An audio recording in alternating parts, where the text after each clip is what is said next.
nouvelle année 2014. Nous avons le plaisir d'accueillir aujourd'hui M. Marchand, responsable du département logistique des Jeux équestres mondiaux 2014. Donc avant de lui laisser la parole, nous allons présenter son parcours professionnel puis présenter rapidement le département logistique des Jeux équestres mondiaux. Monsieur Marchand est directeur logistique des Jeux équestres mondiaux. Donc, comme il nous l'a précisé, on peut plus mettre ça dans une logique de directeur de service à la compétition. Donc, on va présenter d'abord son CV. Il a d'abord fait des études dans l'aménagement du territoire. Après, il a fait une maîtrise des sciences et techniques en aménagement des territoires à Nantes. Puis, il est parti à l'étranger pendant 2 ans pour ensuite revenir faire un... Après, il a travaillé dans les développements des réseaux sociaux en milieu rural, à la Chambre de culture de Calvados.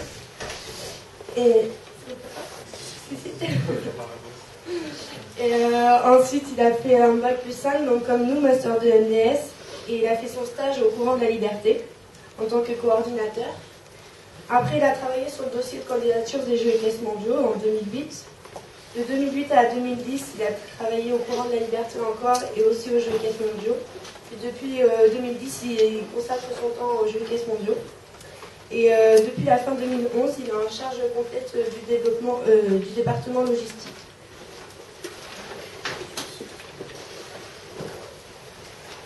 Donc, pour parler du département logistique, ce qu'il faut savoir, c'est qu'au sein du comité d'organisation, il existe une commission logistique qui se nomme la direction des opérations. Donc, au sein de cette direction des opérations, il existe différents types de départements, donc à savoir le département aménagement, qui traite tous les travaux, les installations temporaires, tout ce qui concerne la signalétique et la décoration, l'hygiène et les déchets. Ensuite, bien sûr, le département logistique, avec 4 pôles, l'hébergement, les transports, la restauration, ainsi que l'accueil. Il existe aussi un département service aux médias, un département direction des sites, donc notamment avec comme pôle la planification opérationnelle, les épreuves préparatoires ainsi que l'intégration.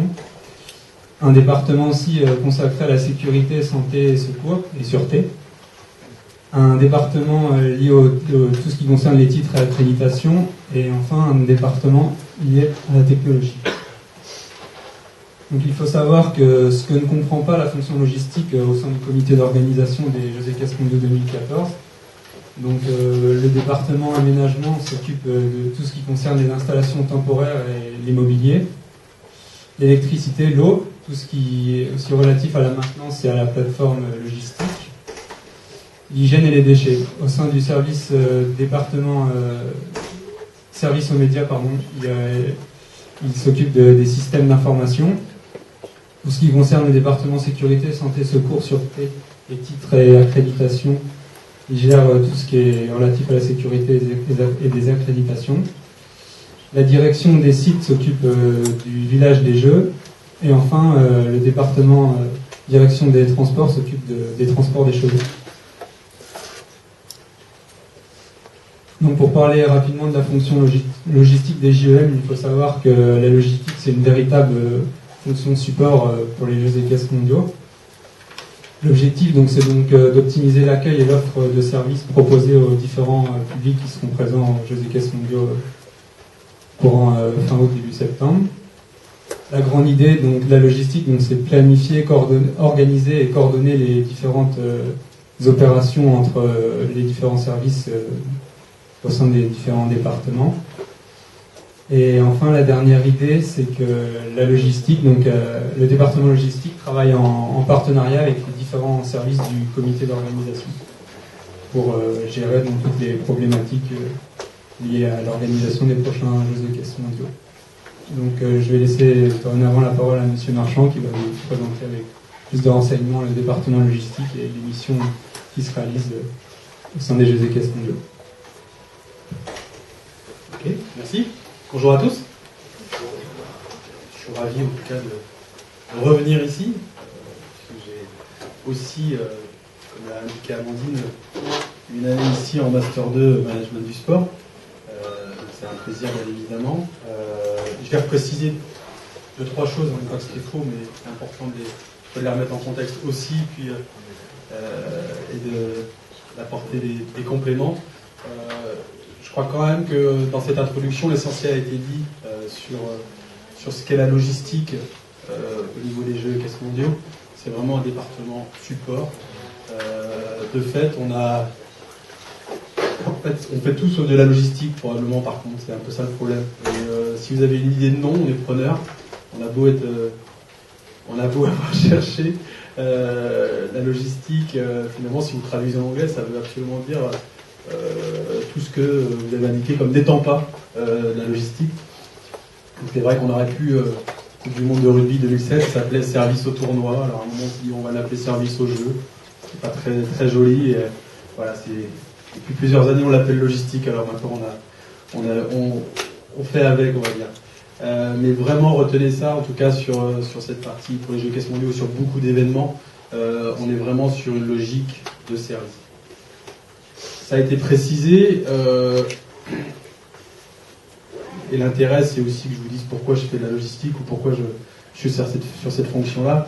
Et surtout, n'hésitez pas à poser des questions, on est là pour échanger, je suis là pour vous faire un cours magistral.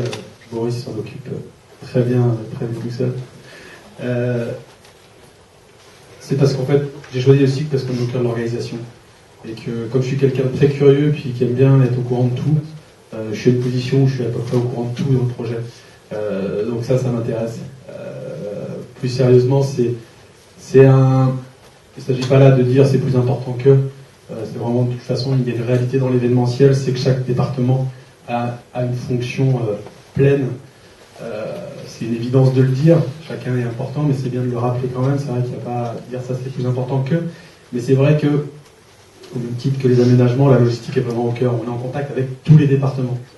C'est-à-dire que en assurant les fonctions de transport, de restauration, d'hébergement et d'accueil, inévitablement, voilà, vous allez solliciter, vous allez apporter le contributeur pour un département. Donc c'est soit en descendant, soit en montant. Mais on peut difficilement dire. Il n'y a sans doute pas d'autres départements qui est à ce point-là au cœur de l'organisation.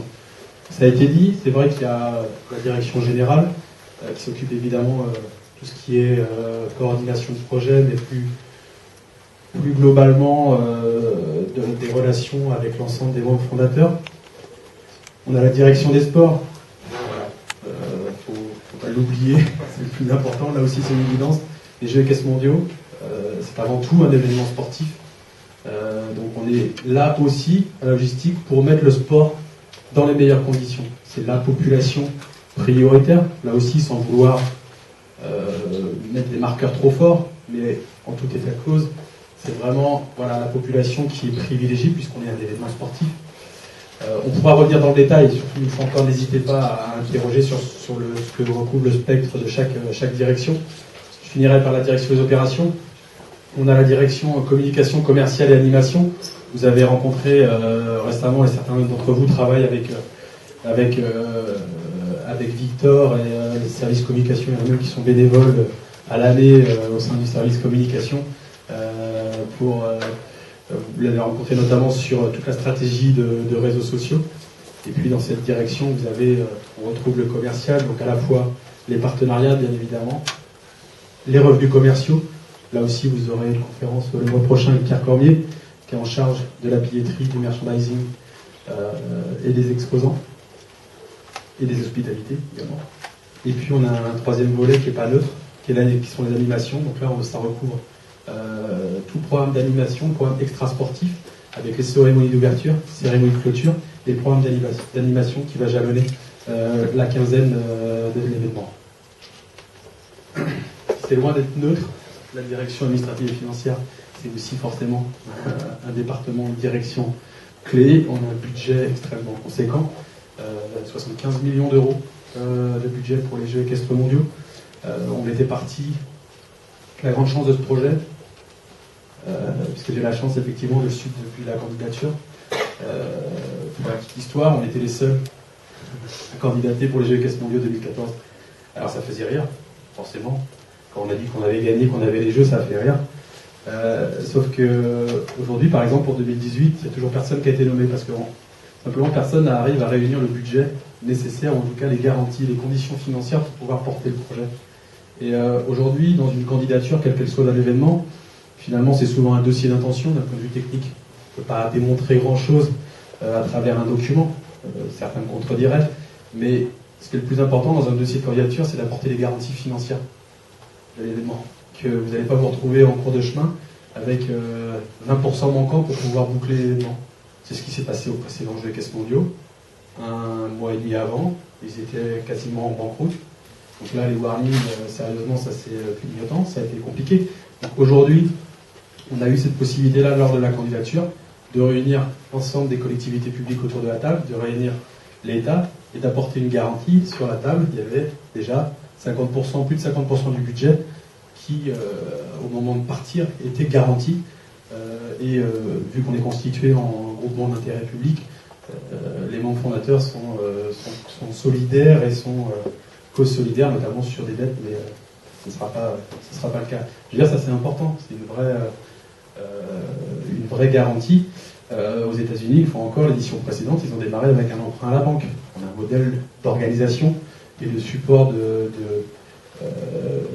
des autorités publiques, qui est un autre fonctionnement que bien évidemment, qui a des incidences aussi sur l'organisation. Donc voilà, ça c'est essentiel et c'est important à comprendre après parce que c'est ce qui porte, c'est ce qui conditionne tout le reste. La logistique, finalement, on est une fonction support et en permanence, on a le regard sur le curseur budgétaire, sur les écarts par rapport au prévisionnel, puisque moi, en tout cas ce à quoi je travaille au quotidien, c'est d'éviter tout emballement à proximité de l'événement.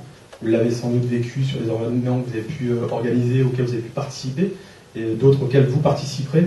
Il y a cet emballement des mois, des semaines et des jours qui précèdent l'événement, où finalement on n'a plus le temps. Donc là, vas-y, mets-moi des chambres, j'ai besoin 50 repas en plus, etc. Et là, tout d'un coup, il y a une forme d'emballement, la structure temporaire que vous avez négociée de 600 mètres carrés pendant 2 mois, où vous avez dit non, là, tout d'un coup, il faut, on n'a plus le choix, etc. Donc là, tout d'un coup, il y a une forme d'emballement aussi risqué, si on n'a pas des garde-fous. Et ça, c'est très important. De toute façon, il n'y a pas une organisation où vous travaillerez qui ne sera pas les yeux rivés sur le suivi budgétaire. Et puis, je le disais, le fait d'être en groupement d'intérêt public, d'avoir des membres fondateurs qui sont en ce moment même réunis en conseil d'administration. Le président, c'est Laurent Beauvais, le président de région et également le président du comité d'organisation des Jeux et Caisses mondiaux. Voilà, on a une obligation, peut-être encore plus forte, hein. Mais en tout cas, il y a un vrai regard qui est porté là-dessus. Et dans le contexte, effectivement, économique qui est tendu, difficile, forcément, voilà, l'argent qui est mis dans un événement sportif, il est regardé un peu de près ou même de très très près. On va y revenir parce que ça a des incidences notamment sur les questions, vous allez voir, dans les questions, dans les questions notamment de qui fait quoi, sur les questions de transport, entre le transport et la gestion de la circulation. Les détails très pratiques, mais sur un événement comme celui-là qui prennent de l'envergure, qui paye les panneaux routiers, qui les pose, etc. Voilà. Juste une question sur ton parcours, parce que je m'en souviens, tu étais venu ici faire une conférence il y a 3 ans et demi. Tu quittais les courants de la liberté pour arriver aux Jeux et Caisses mondiaux. Et sur les Jeux et Caisses mondiaux, tu arrivais sur le market et tu avais conduit le brand book. Mais en fin de compte, en termes de parcours, mais parce que ça aide aussi les étudiants à se projeter dans la professionnalisation, comment est-ce qu'à un moment tu switches des courants de la liberté pour arriver sur les Jeux et Caisses mondiaux? Est-ce qu'on est venu te chercher ou est-ce que tu as candidaté à quelque chose? Et une fois que tu es dans les Jeux et Caisses mondiaux, qu'est-ce qui fait que voilà, tu dis, je laisse tomber la com pour arriver sur la logistique? Alors, de fait, j'ai fait comme tu as été dit, j'ai fait des études d'aménagement du territoire à Nantes, je suis originaire de Nantes. Voilà, je ne supporte pas Malherbe, je supporte les Canaries, je préfère le préciser aussi à Boris, que les choses soient très clairement en fait de jeu. Je fais des études d'aménagement du territoire, je suis parti à l'étranger, je suis revenu, je trouvais du travail ici, je travaillais à Chambre d'agriculture. Je m'occupais de développement de réseaux, pas sociaux, réseaux, en milieu rural, c'est pour ça. Au bout de 2 ans, voilà, je sentais que j'étais pas complètement à ma place sur ces sujets-là. Et j'aime pas dire ça, mais en fait c'est un peu ça, c'est-à-dire que voilà, l'événementiel sportif, ou en tout cas l'impact du sport sur un territoire m'a toujours fait rêver ou m'a toujours intéressé. Donc au travers vraiment d'une discussion avec quelqu'un qui est devenu un ami, etc. Il m'a dit, mais moi, c'est ce que je fais. Je fais Master 2, etc. l'année prochaine, et voilà, j'ai démissionné, et j'ai suivi le Master 2. Alors j'étais le plus vieux, j'avais 28 ans, j'étais le doyen. Il m'appelait papa, voilà, à l'époque. J'ai vu qu'il y en avait qui étaient un peu plus vieux quand même. Mais en tout cas, le fait d'avoir travaillé déjà avant, par exemple, m'a permis aussi d'avoir une autre approche sur cette année-là, et c'était vraiment intéressant. Peut-être aussi d'être assez réaliste, c'est-à-dire que au moment où j'ai fait le choix de stage, comment dire, je sais pas qu'on rigolait, mais c'est-à-dire que souvent quand on est à votre place, on rêve plutôt à Abramovich ou au PSG ou à des grands événements à l'Euro 2016 plutôt qu'au courant de la liberté. On dit finalement, voilà, qu'est-ce qu'il va aller faire là-bas. Et sauf que ce parcours-là, j'ai souvent envie de dire que c'est quasiment impossible de rentrer par la grande porte sur ces types de milieux et que la petite peut nous y amener peut-être plus lentement, mais en tout cas de façon plus intéressante. Et puis il y a probablement beaucoup de chances que je ne serais pas là où j'étais si justement, enfin c'est même pas probablement, si je suis là, c'est parce que je suis passé par la case courant de la liberté et que j'ai acquis une crédibilité aussi au sein des courants de la liberté. Donc ça c'était important. Quand je suis arrivé là-bas, je suis allé en stage, ça a été dit, je suis arrivé à une phase où justement j'avais travaillé sur, grâce à la formation, sur comment apporter une professionnalisation au sein d'une structure associative. À l'époque ça s'appelait les courses de la liberté. Je suis arrivé, ça faisait 9000 participants.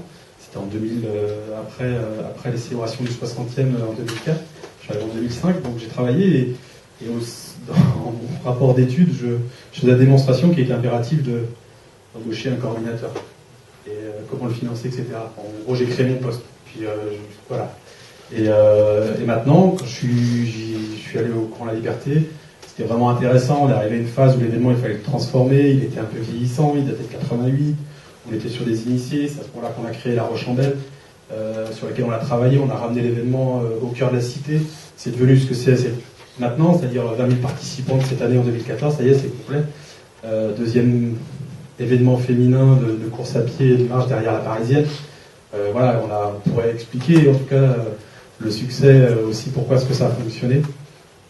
On a changé le nom, ça est devenu les courants de la liberté, on a travaillé l'image, on a créé un 10 km pour un peu plus large, on l'a ouvert aux entreprises. Et quand je suis parti effectivement en 2010, on était rendu à 25 000 participants. Donc il y avait eu un vrai gap. Maintenant, cette année, il y en aura plus de 30 000, ils sont 4 salariés. Donc c'est une structure qui a vraiment assez développé et moi qui m'a permis effectivement de me faire repérer, tout simplement. C'est-à-dire qu'en étant sur un événement régional de grande envergure, vous êtes en contact direct avec les directions des sports de chaque collectivité, avec les élus en direct, parce que l'événementiel sert bien évidemment à se montrer, sinon ça n'existerait pas, hein, depuis les jeux gallo-romains, voilà, on se montrait à l'événement, donc forcément. Donc vous êtes en contact direct avec des décideurs, et quand le projet de candidature a été décidé d'être renouvelé, puisqu'il y a une première candidature qui a été portée par la Normandie en 2004 pour les Jeux de 2010, ce sont les Américains qui avaient gagné. Derrière, il y a eu la volonté de recandidater. On était en 2007 et donc il y a eu la création d'un poste de chef de projet pour la candidature, auquel j'ai postulé. Je suis arrivé en finale. C'est Dobrina qui est toujours dans l'équipe qui a été prise. C'était en mars 2008 et ils m'ont rappelé en juin 2008 parce que pas parce que ça ne le faisait pas, mais parce qu'il y avait énormément de travail et que du coup ils avaient besoin d'une expertise sur les aspects plus logistiques et marketing. Donc c'est plus mes spécialités. Un peu antinomique, mais donc on a travaillé pendant 4-5 mois sur le dossier de candidature qu'on a rendu en novembre 2008 comme prévu.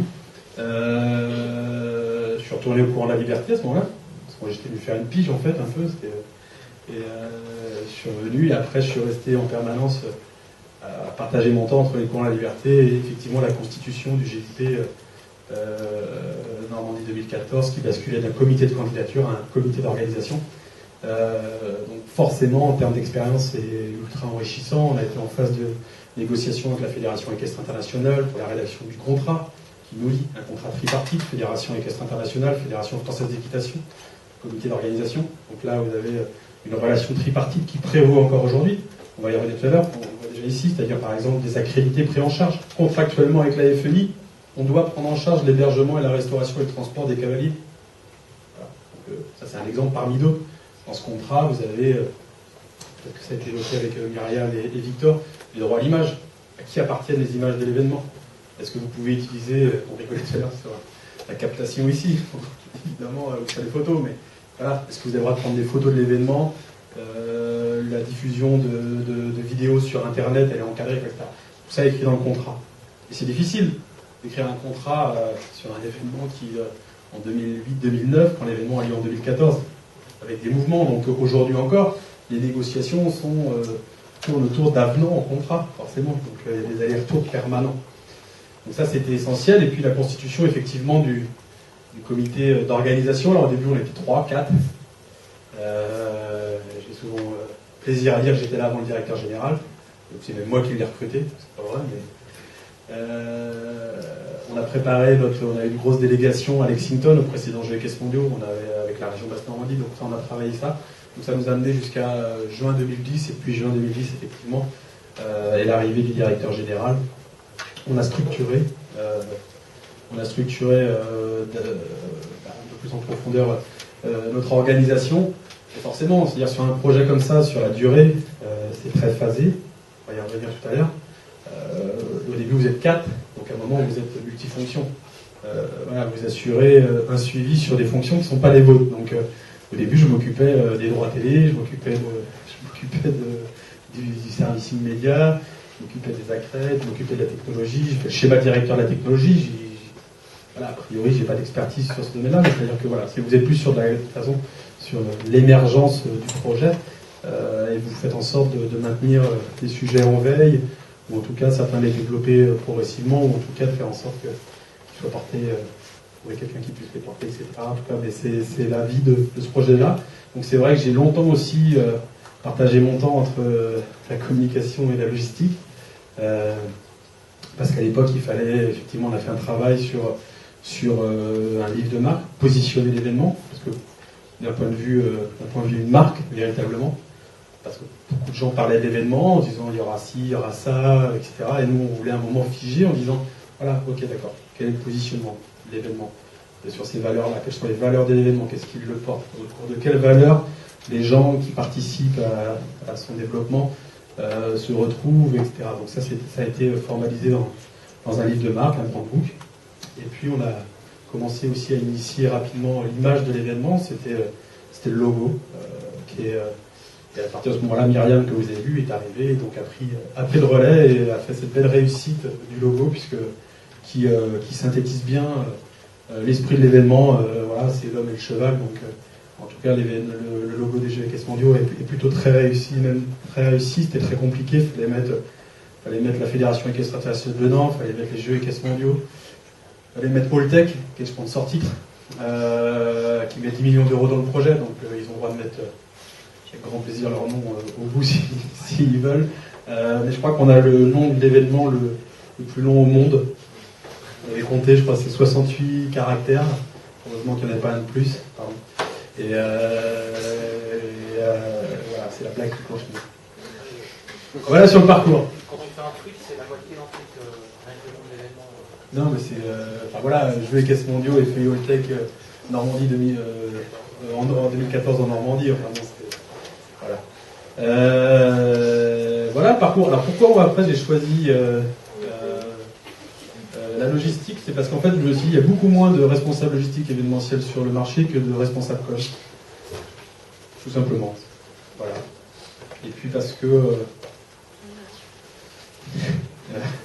J'ai un défaut, parfois la patience n'est pas mon plus grand fort, et les contingences politiciennes ne m'intéressent pas vraiment non plus, même si on y est confronté, et qu'à la communication, avec autant de membres fondateurs et avec autant d'importance autour de l'image de l'événement, voilà, il y a beaucoup d'échanges, de nombreux échanges, et c'est parfois un peu pénible. Voilà.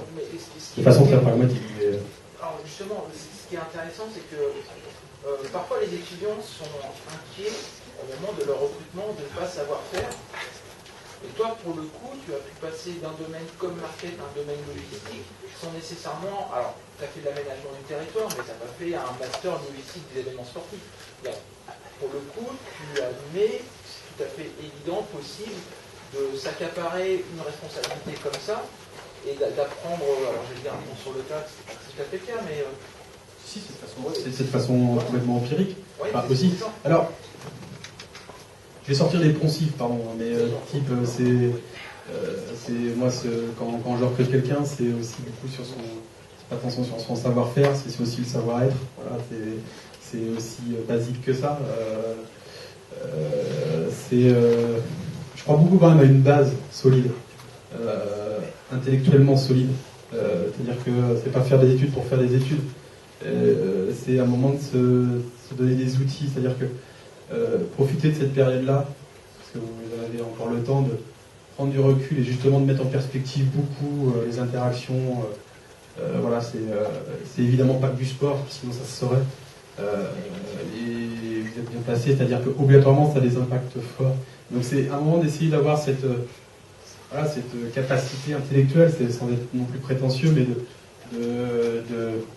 d'analyse, de recul, de contextualisation. Ça c'est primordial. Enfin, ça c'est primordial, c'est-à-dire que sur des postes comme celui-ci, mais sur des postes événementiels en général, vous pouvez de toute façon pas être avec vos ornières sur un schéma. Même si la logistique est particulièrement une thématique transversale, tous les sujets le sont.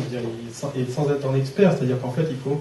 Voilà, c'est une capacité permanente de compréhension de l'information qui arrive d'essayer d'anticiper en permanence les phases du projet. Voilà. Et puis aussi un peu d'ambition à chaque fois pour le projet, dans le bon sens du terme, quoi. Après, je ne suis pas spécialiste de beaucoup d'autres domaines, mais je le vois sur les recrutements que j'opère. Je prends des gens qui effectivement ont cette base-là, et puis des gens qui ont une expérience, mais même pas sur des nécessairement, enfin en tout cas probablement parce que moi je suis sensible à ça, parce que je suis pas rentré une fois encore par des gros événements clinquants, mais en tout cas ça m'intéresse de voir les gens qui, j'ai envie de dire souvent, vont porter de la barrière. Voilà, c'est-à-dire que si aujourd'hui on veut travailler dans l'événementiel, il faut d'abord porter de la barrière un jour, et puis être vraiment pour être le plus efficace derrière, quoi. Donc c'est souvent, en tout cas c'est l'approche que j'ai là. Vous allez le voir, enfin, dans le propos que je vais tenir aussi, c'est-à-dire que il y a parfois mais même nous, on est personne et un surhomme, etc. Bien évidemment, et on se retrouve à porter des projets et on va apporter en fait des dossiers ou en tout cas utiliser des outils, en disant, par exemple, de façon très pragmatique, et c'est en tout cas l'intérêt de cette conférence et ce que j'ai envie qu'on échange aussi, c'est ce qu'on voit en surface, mais c'est surtout ce qu'il y a derrière, les appels d'offres. Voilà. J'avais jamais fait d'appel d'offres, j'en ai fait 20, des appels d'offres qui font en analyse, qui font 120 pages d'appels d'offres. Je suis pas un expert, personne, si pardon, il y en a peut-être qui sont juristes ou spécialistes des marchés publics. Enfin voilà, donc beaucoup dans l'organisation, par exemple, ont découvert ça. On a découvert tous les termes en plus spécifiques au statut de GIP. Voilà, donc, et ça, on ne l'apprend pas. Et vraiment, tu le découvres aussi. Enfin, tu le découvres. C'est de façon. Donc c'est un peu. Ça, par contre, c'est compliqué. C'est-à-dire qu'il faut aussi. C'est l'inconvénient de ces postes-là aussi, c'est que vous n'êtes jamais vraiment... c'est compliqué de briller sur un domaine en particulier, quoi, puisqu'on sollicite tellement sur les sujets qui ne sont pas nécessairement les vôtres. Voilà, on va parler de stationnement tout à l'heure, quand tout d'un coup on vous parle de périmètre de captage d'eau et de protection des nappes, etc. Enfin, c'est une chose qu'il faut intégrer, donc vous êtes en contact avec des interlocuteurs, avec l'ARS, l'Agence régionale de santé. Enfin, voilà, je ne suis pas sûr qu'il y en a un d'entre vous qui dit un jour je serai en contact avec l'Agence régionale de santé sur dans le cadre d'un événement sportif ou d'une organisation sportive. Enfin, voilà, c'est vraiment un univers qui... où on s'étonne parfois de porter ces projets-là. Donc oui, il faut encore... Voilà, le savoir-être est primordial et puis s'adapter. Je défendrai toujours les formations comme celle de management du sport, mais en même temps, il faut peut-être moins maintenant, mais à l'époque où j'y étais, il fallait quand même. Il y avait beaucoup de paillettes. On nous envoyait beaucoup de paillettes et mes collègues de formation se rêvaient tous, voilà, directeur marketing d'un club pro de football. Aujourd'hui, il n'y en a pas un qui l'est, donc pourtant je leur souhaitais. Donc il y a autre chose, quoi. C'est-à-dire que sous le vernis, il y a souvent, voilà, moi je suis en relation par exemple sur la restauration. Alors, c'est marrant parce qu'en plus on y arrive par d'autres biais, quoi. Par d'autres biais. Je travaille sur la restauration, sur le sujet de la restauration. Je travaille avec les mêmes personnes qui travaillent pour la restauration, dispositif de restauration du Parc des Princes, et qui répondent à des sollicitations pour l'Euro 2016, pour l'UEFA, etc. Donc vous vous retrouvez après par d'autres biais, en fait, finalement. Donc, et vous apercevez aussi que même là-bas, sur des clubs un peu phares comme ça, vous avez des thématiques et des difficultés quotidiennes qui sont pas les mêmes proportions nécessairement, mais en tout cas qui sont assez proches ou assez similaires. Voilà, sur mon parcours. Alors la logistique, un peu plus dans le détail, on l'a dit, département support, au service de toutes les populations. Nous on fait une distinction entre ce qu'on appelle les accrédités, voilà, parce qu'ils seront détenteurs d'une accréditation. Donc là ce sont les fédérations nationales, c'est le staff des fédérations nationales. Alors, ce qui rend les Jeux équestres mondiaux compliqués à organiser par rapport peut-être à d'autres événements. Là aussi c'est une évidence, mais c'est important de le rappeler, c'est qu'il y a un animal. Et ça complexifie tout. Mais quand je dis tout, c'est tout. C'est-à-dire le transport, les horaires de restauration, le volume de staff accompagnateur d'un cavalier. C'est vraiment c'est un effet multiplicateur sur beaucoup de problématiques. Comme toute épreuve sportive, on a des officiels qui, évidemment, répondent pleinement aux critères et aux préjugés qu'on peut avoir des juges et des officiels, il n'y a pas de souci. Sur les petites exigences, une petite anecdote, en arrivant, j'avais un mail, puisque je ne dirais pas la discipline quand même, mais les officiels d'une discipline se plaignent parce que au-delà de 5 heures de vol, on ne va pas financer le passage en classe affaires. Et que budgétairement, nous aujourd'hui, on prend en charge le déplacement des officiels et on a un budget qui est de temps. Si on les passe en classe affaires, le budget est triple. Donc on a une petite levée de bouclier des officiels parce qu'ils ne vont pas pouvoir étendre leurs jambes pendant le voyage. Bon, ce qui peut peut-être se comprendre, mais voilà le genre de choses aussi qu'on traite au quotidien. Pendant les épreuves préparatoires, on a eu quasiment une grève parce que le vin qui était servi à table était un peu trop chambré. Voilà. Faut s'adapter. Voilà, vous avez la liste des autres personnes accréditées. On fait une distinction entre ceux qu'on prend en charge et ceux que le comité ne prend pas en charge. Je vous ai donné des informations tout à l'heure sur le fait, par exemple, contractuellement, on se doit de prendre en charge le cavalier, le groupe, le chef de mission, le chef d'équipe. Bien évidemment, on prend en charge aussi les bénévoles dans la restauration. Et puis vous avez ce qu'on appelle les self-payers, c'est les médias par exemple. Ils vont payer leur hébergement, ils vont payer leur restauration, mais on se doit de leur fournir une prestation, de leur proposer une prestation. Vous avez évidemment tout le volet des partenaires, ce qu'on appelle les hospitalités. Donc là on retrouve les sponsors, les membres fondateurs dont on a parlé, la partie protocolaire et la partie corporate. Sur la partie protocolaire, c'est un peu délicat parce que c'est vraiment pas complètement entre nos mains, voire même pas du tout, ça peut ne plus du tout l'être. Il suffit que vous ayez le président ou le premier ministre qui décide de venir qui vienne à la cérémonie d'ouverture, ce qui est fort probable. Voilà, tout change. Mais c'est vrai que sur les Jeux équestres mondiaux, mais au même titre que des grands événements, là on a beaucoup de têtes couronnées par exemple. qui participent. Donc vous avez inévitablement des impacts sur votre organisation. La présidente de la Fédération équestre internationale est la fille du roi Hussein de Jordanie, une princesse, donc avec tout ce que ça sous-entend derrière. Et puis vous avez plein de têtes couronnées, la nièce de la reine d'Angleterre, beaucoup de monde qui participe directement, donc ça a un impact fort. Corporate, c'est ce qu'on appelle, corporate, c'est ce qu'on appelle voilà, les clients d'entreprise qui vont payer des packages, ou leur entreprise a payé des packages au SPI à la journée sur plusieurs jours, et puis bien évidemment le grand public. Et c'est important cette distinction, je vais y revenir assez longuement dans les différents exemples qui vont suivre. C'est très compliqué, et c'est vraiment, il n'y a pas de recette idéale. On va en parler sur le transport par exemple, sur des sujets très concrets. Qu'est-ce qui relève de la responsabilité des prérogatives du comité d'organisation, et qu'est-ce qui relève des prérogatives de la responsabilité des pouvoirs publics ou des services de l'État?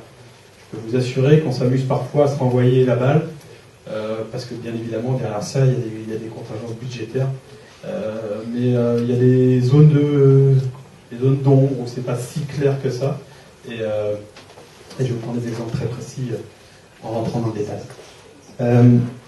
Voilà, histoire de aussi pour débuter quelques chiffres pour mieux cerner le champ d'action. Alors c'est pas pour frimer en disant que c'est volumineux, mais c'est aussi pour mieux se rendre compte que parfois on n'a pas nécessairement la perspective de ce que ça représente. Voilà, par exemple pour l'hébergement, c'est 40 000 nuitées. 40 000 nuitées pour les accrédités. C'est 100 000 repas qui vont être servis sur 15 jours. C'est 90 hectares de parking. Voilà. Il y avait 900 000 mètres carrés de parking qui vont être activés. 15 lignes de bus qui sont créées spécifiquement. On gère une flotte de 100 véhicules, également compris dedans les véhicules, uniquement les véhicules légers hors véhicules utilitaires. Prestations hospitalité 25 000, on gère 7 restaurants, 3 bar lounge, 40 points de vente à emporter sur les différents sites, mais principalement sur le village, 30 buvettes, 2500 personnes qui intègrent le dispositif arrivée-départ depuis les aéroports parisiens à la gare du Nord. C'est les personnes à aller chercher et ramener. Et puis notre petite cerise sur le gâteau, un hôtel temporaire qu'on construit de 180 chambres au Haras National du Pin dans l'Orne, puisqu'on n'a pas la capacité hôtelière pour pouvoir accueillir les cavaliers. Donc là aussi, allez, on apprend aussi, voilà, une fois encore sur le tas, puisque vous avez installé un hébergement de 180 chambres sur un site classé. Voilà. Vous rencontrez l'architecte des bâtiments de France, vous rencontrez les services de l'État, vous rencontrez voilà, plein de choses. Donc il y a aussi un moment des choses que vous n'aviez pas nécessairement envisagées. Mais voilà, ça se fait aussi après de façon s'habitue aussi, mais ayez toujours ça en tête. En tout cas, ce que vous me permettre de vous donner un conseil, c'est voilà, justement par d'équitation, de ne pas avoir les œillères qu'elles soient bien ouvertes, parce que vous pouvez être sollicité sur beaucoup de sujets. Et la question n'est pas de savoir, parce que la plupart du temps on ne sait pas, c'est effectivement, c'est en tout cas de pouvoir poser les bonnes questions pour permettre d'y arriver et puis trouver les bons interlocuteurs. C'est souvent ce que je répète en permanence à mes équipes.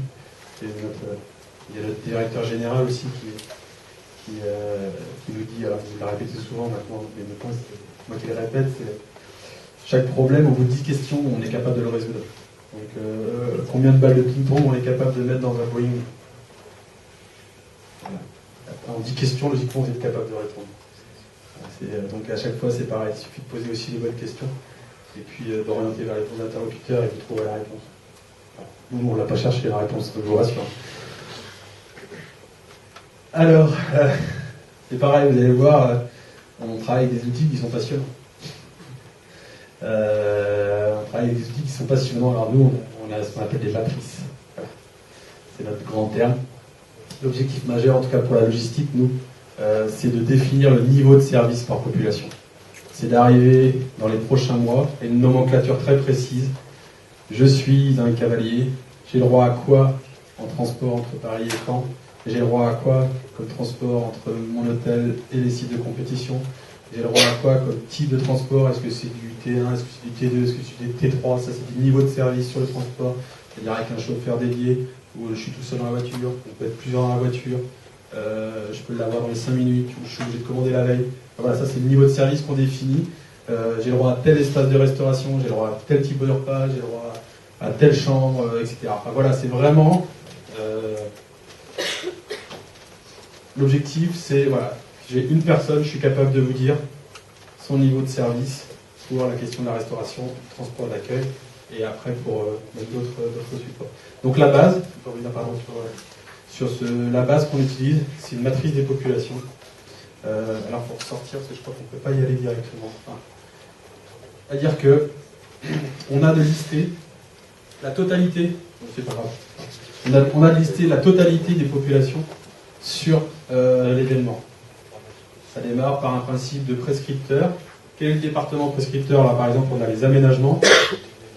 Quelle est la population au sein de cette prescripteur? La population est bénévole, toujours la traduction anglais-français, c'est aussi une particularité intéressante des événements internationaux. Après, alors, c'est pas un des meilleurs exemples, puisque bénévole, en fait, on a un peu similaire entre populations. Mais l'idée, c'est par exemple, quel est le prescripteur? La direction générale. Quelle est la population? La Fédération équestre internationale. Au sein de cette population, quelle famille? Un officiel. Au sein de la famille des officiels, quel groupe? Les officiels de dressage.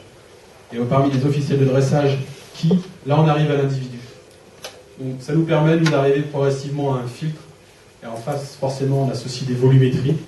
Et aujourd'hui, on sait, pour la plupart des cas, arriver, en fait, à l'individuel, forcément, pour pouvoir très clairement lui attribuer après un niveau de droit. Donc forcément derrière il y a un travail de recensement des besoins qui est colossal. Et surtout, on revient à l'ouvrage en permanence. C'est-à-dire que la première estimation que vous faites en 2011, parce qu'il faut que vous puissiez déjà réserver les hôtels, il faut que vous ayez une première intention de savoir exactement combien vous aurez besoin de chambres pour les accréditer. Vous y retournez en 2012, en 2013, 2014, etc. Donc d'être au plus juste de la réalité, parce que l'objectif, il est évidemment de pouvoir calibrer votre dispositif au mieux, mais il y a la contingence, n'oubliez jamais, budgétaire. C'est-à-dire qu'un écart de 1000 repas, c'est plus de 10 000 euros.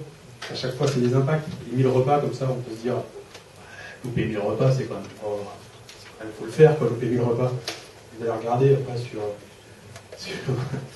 les contingences, etc., les croisements entre les sites, on peut largement perdre plus de 1000 repas sans aucun problème. Si on n'en perd que 1000 pendant les Jeux d'équestre mondiaux, je serais très très content. Donc voilà, alors ça c'est les outils. Alors, si vous voulez faire fortune dans l'événementiel sportif, ou dans le sport, je vous invite à développer, et si vous avez des compétences et la technologie, je vous invite à développer des outils qui permettent une centralisation des données et une actualisation des données de façon automatique. Là, tu es bien sur un tableur Excel là.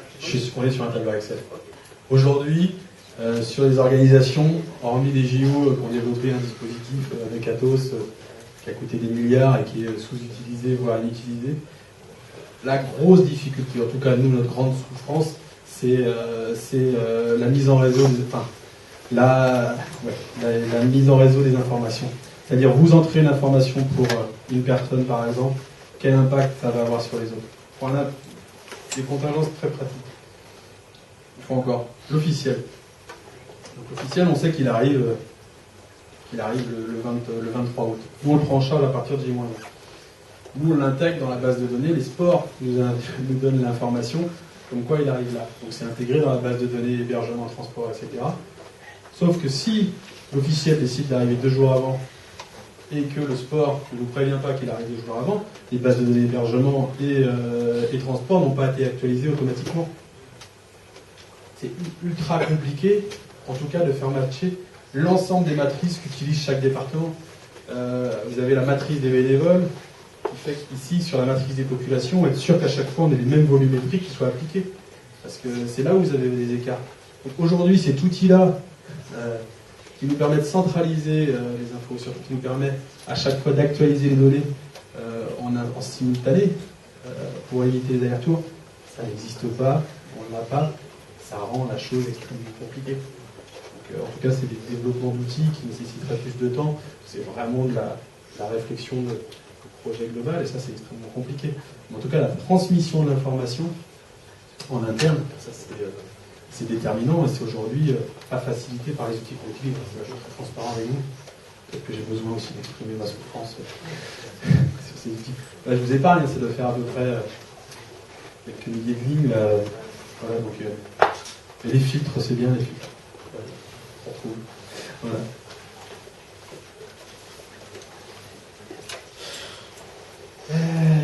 On va rentrer par fonction.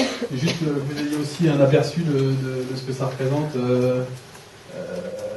chaque fonction. Alors, là aussi, particularité, c'est-à-dire que vous avez des organisations où, typiquement, l'hébergement, c'est un département à part entière. Le transport, c'est un département à part entière. Voilà, c'est pas sous le chapeau logistique. C'est une autre organisation sur laquelle on s'est orienté. Donc, c'est le département qui aura le plus grand nombre de staff en interne. Parce que, je vais revenir après sur l'organisation. Voilà, parce qu'on a des volumes extrêmement conséquents à gérer. Alors, l'hébergement, c'est pareil, tu vois. Je ne suis pas spécialiste de l'hôtellerie non plus. Donc, il a fallu pourtant qu'on négocie des contrats hôteliers avec le groupe Accor national, avec toutes les chaînes hôtelières, avec des hôteliers indépendants. On avait, pour organiser le dispositif d'hébergement des accrédités, on l'a vu tout à l'heure, c'est plus de 40 000 nuitées, ça représente 60 établissements, 3 000 chambres sur 15 jours. Là, forcément, le premier travail, c'est de travailler avec les acteurs institutionnels du tourisme, pouvoir justement mobiliser la profession hôtelière dans un but premier qui est d'éviter qu'on ait une pression trop forte sur le marché tarifaire, sur les tarifs du marché hôtelier. C'est systématique sur un grand événement international, qu'il soit sportif, culturel ou commémoratif, vous avez obligatoirement une inflation qui existe. Enfin, si vous avez vu les articles qui sont passés pour alors évidemment, c'est pas la Coupe du Monde de football à Rio, et on a des hébergements, pas que de façon isolée, mais qui ont pris 300%. Le prix de la chambre, quand vous la payez 100 €, vous multipliez par... Enfin, c'est 300% d'impact dessus. Et il faut monter même jusqu'à 500, avec des obligations en plus de durée de séjour obligatoire, c'est-à-dire que vous vous dites, bah, moi je vais juste pour 2 nuits. Non, vous prenez la semaine. Enfin, c'est du délire. Donc, nous aussi, c'est-à-dire que on a réagi très vite dès fin 2010, même un peu avant, pour justement activer ça, parce qu'il y avait déjà des sollicitations de groupes, et ça va vite dans l'Anderno. Les hôteliers entre eux, ils se parlent. J'ai été contacté par les Australiens, par les Allemands. Bah, ça a 4 ans avant, ça y va. Allons-y, je sais pas quel trimètre, ma chambre d'habitude 150 € pour les 300. Et voilà, et là, ça peut être le début de la fin. Si on n'était pas intervenu, puisque nous, derrière, il faut encore, ou pas, on prend en charge.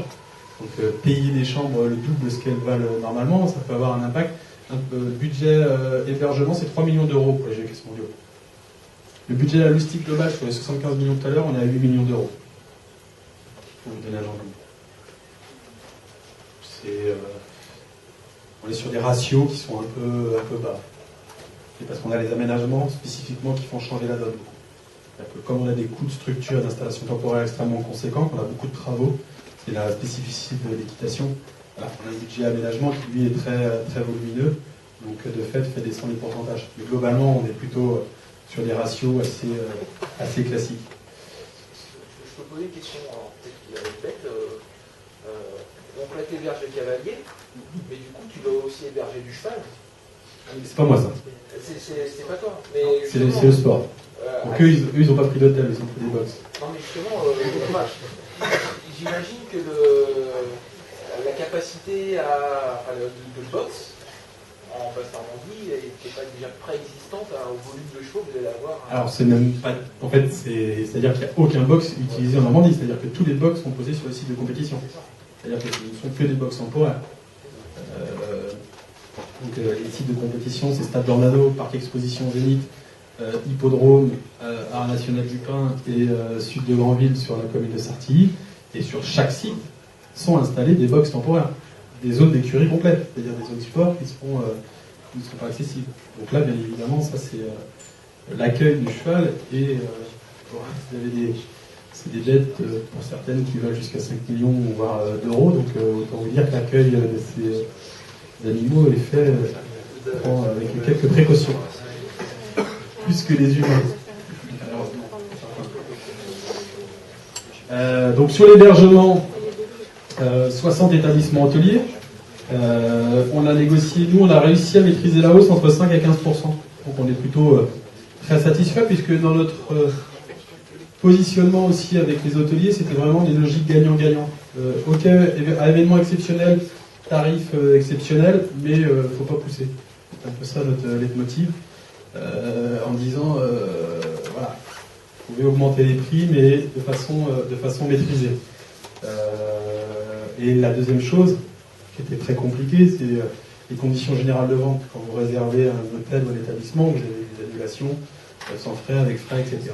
Donc on a négocié d'avoir des conditions générales de vente qui soient homogènes sur l'ensemble du territoire. C'est-à-dire que vous prenez, on a les mêmes conditions de relâche de chambres sur les hôtels à Bayeux que sur les hôtels d'une autre marque à Caen. Et ça c'était plus compliqué parce qu'on bougeait avec un, il fallait bouger aussi avec l'autre. Et nous surtout, il fallait qu'on puisse se donner énormément de latitude. Quand on a réservé les chambres en 2010-2011, 3 ans avant, estimation des besoins, on revient toujours au même, marge d'erreur possible, il faut qu'on ait cette capacité de pouvoir relâcher les chambres. Puisque si on a vu un peu trop haut, ou inversement, qu'on puisse aussi en reprendre. Donc c'est tout ce travail-là qui a pris très très longtemps dans la négociation avec les hôteliers, mais ça a très bien fonctionné. Alors après, vous avez tous les hébergements collectifs que l'on utilise pour et les gîtes autour, surtout pour Sartilly et le Art National du Pin. Je ne sais pas si vous connaissez la zone du Art National du Pin, mais il n'y a pas beaucoup d'hôtels là-bas sur le secteur, donc voire même pas du tout. Donc il faut effectivement activer l'ensemble des hébergements alternatifs et puis même installer un hôtel temporaire, parce que vous êtes 180 chambres sur le Art National du Pin. Donc là on se retrouve sur un niveau de standing 3 étoiles, c'est d'habitude utilisé sur les Grands Prix de Formule 1.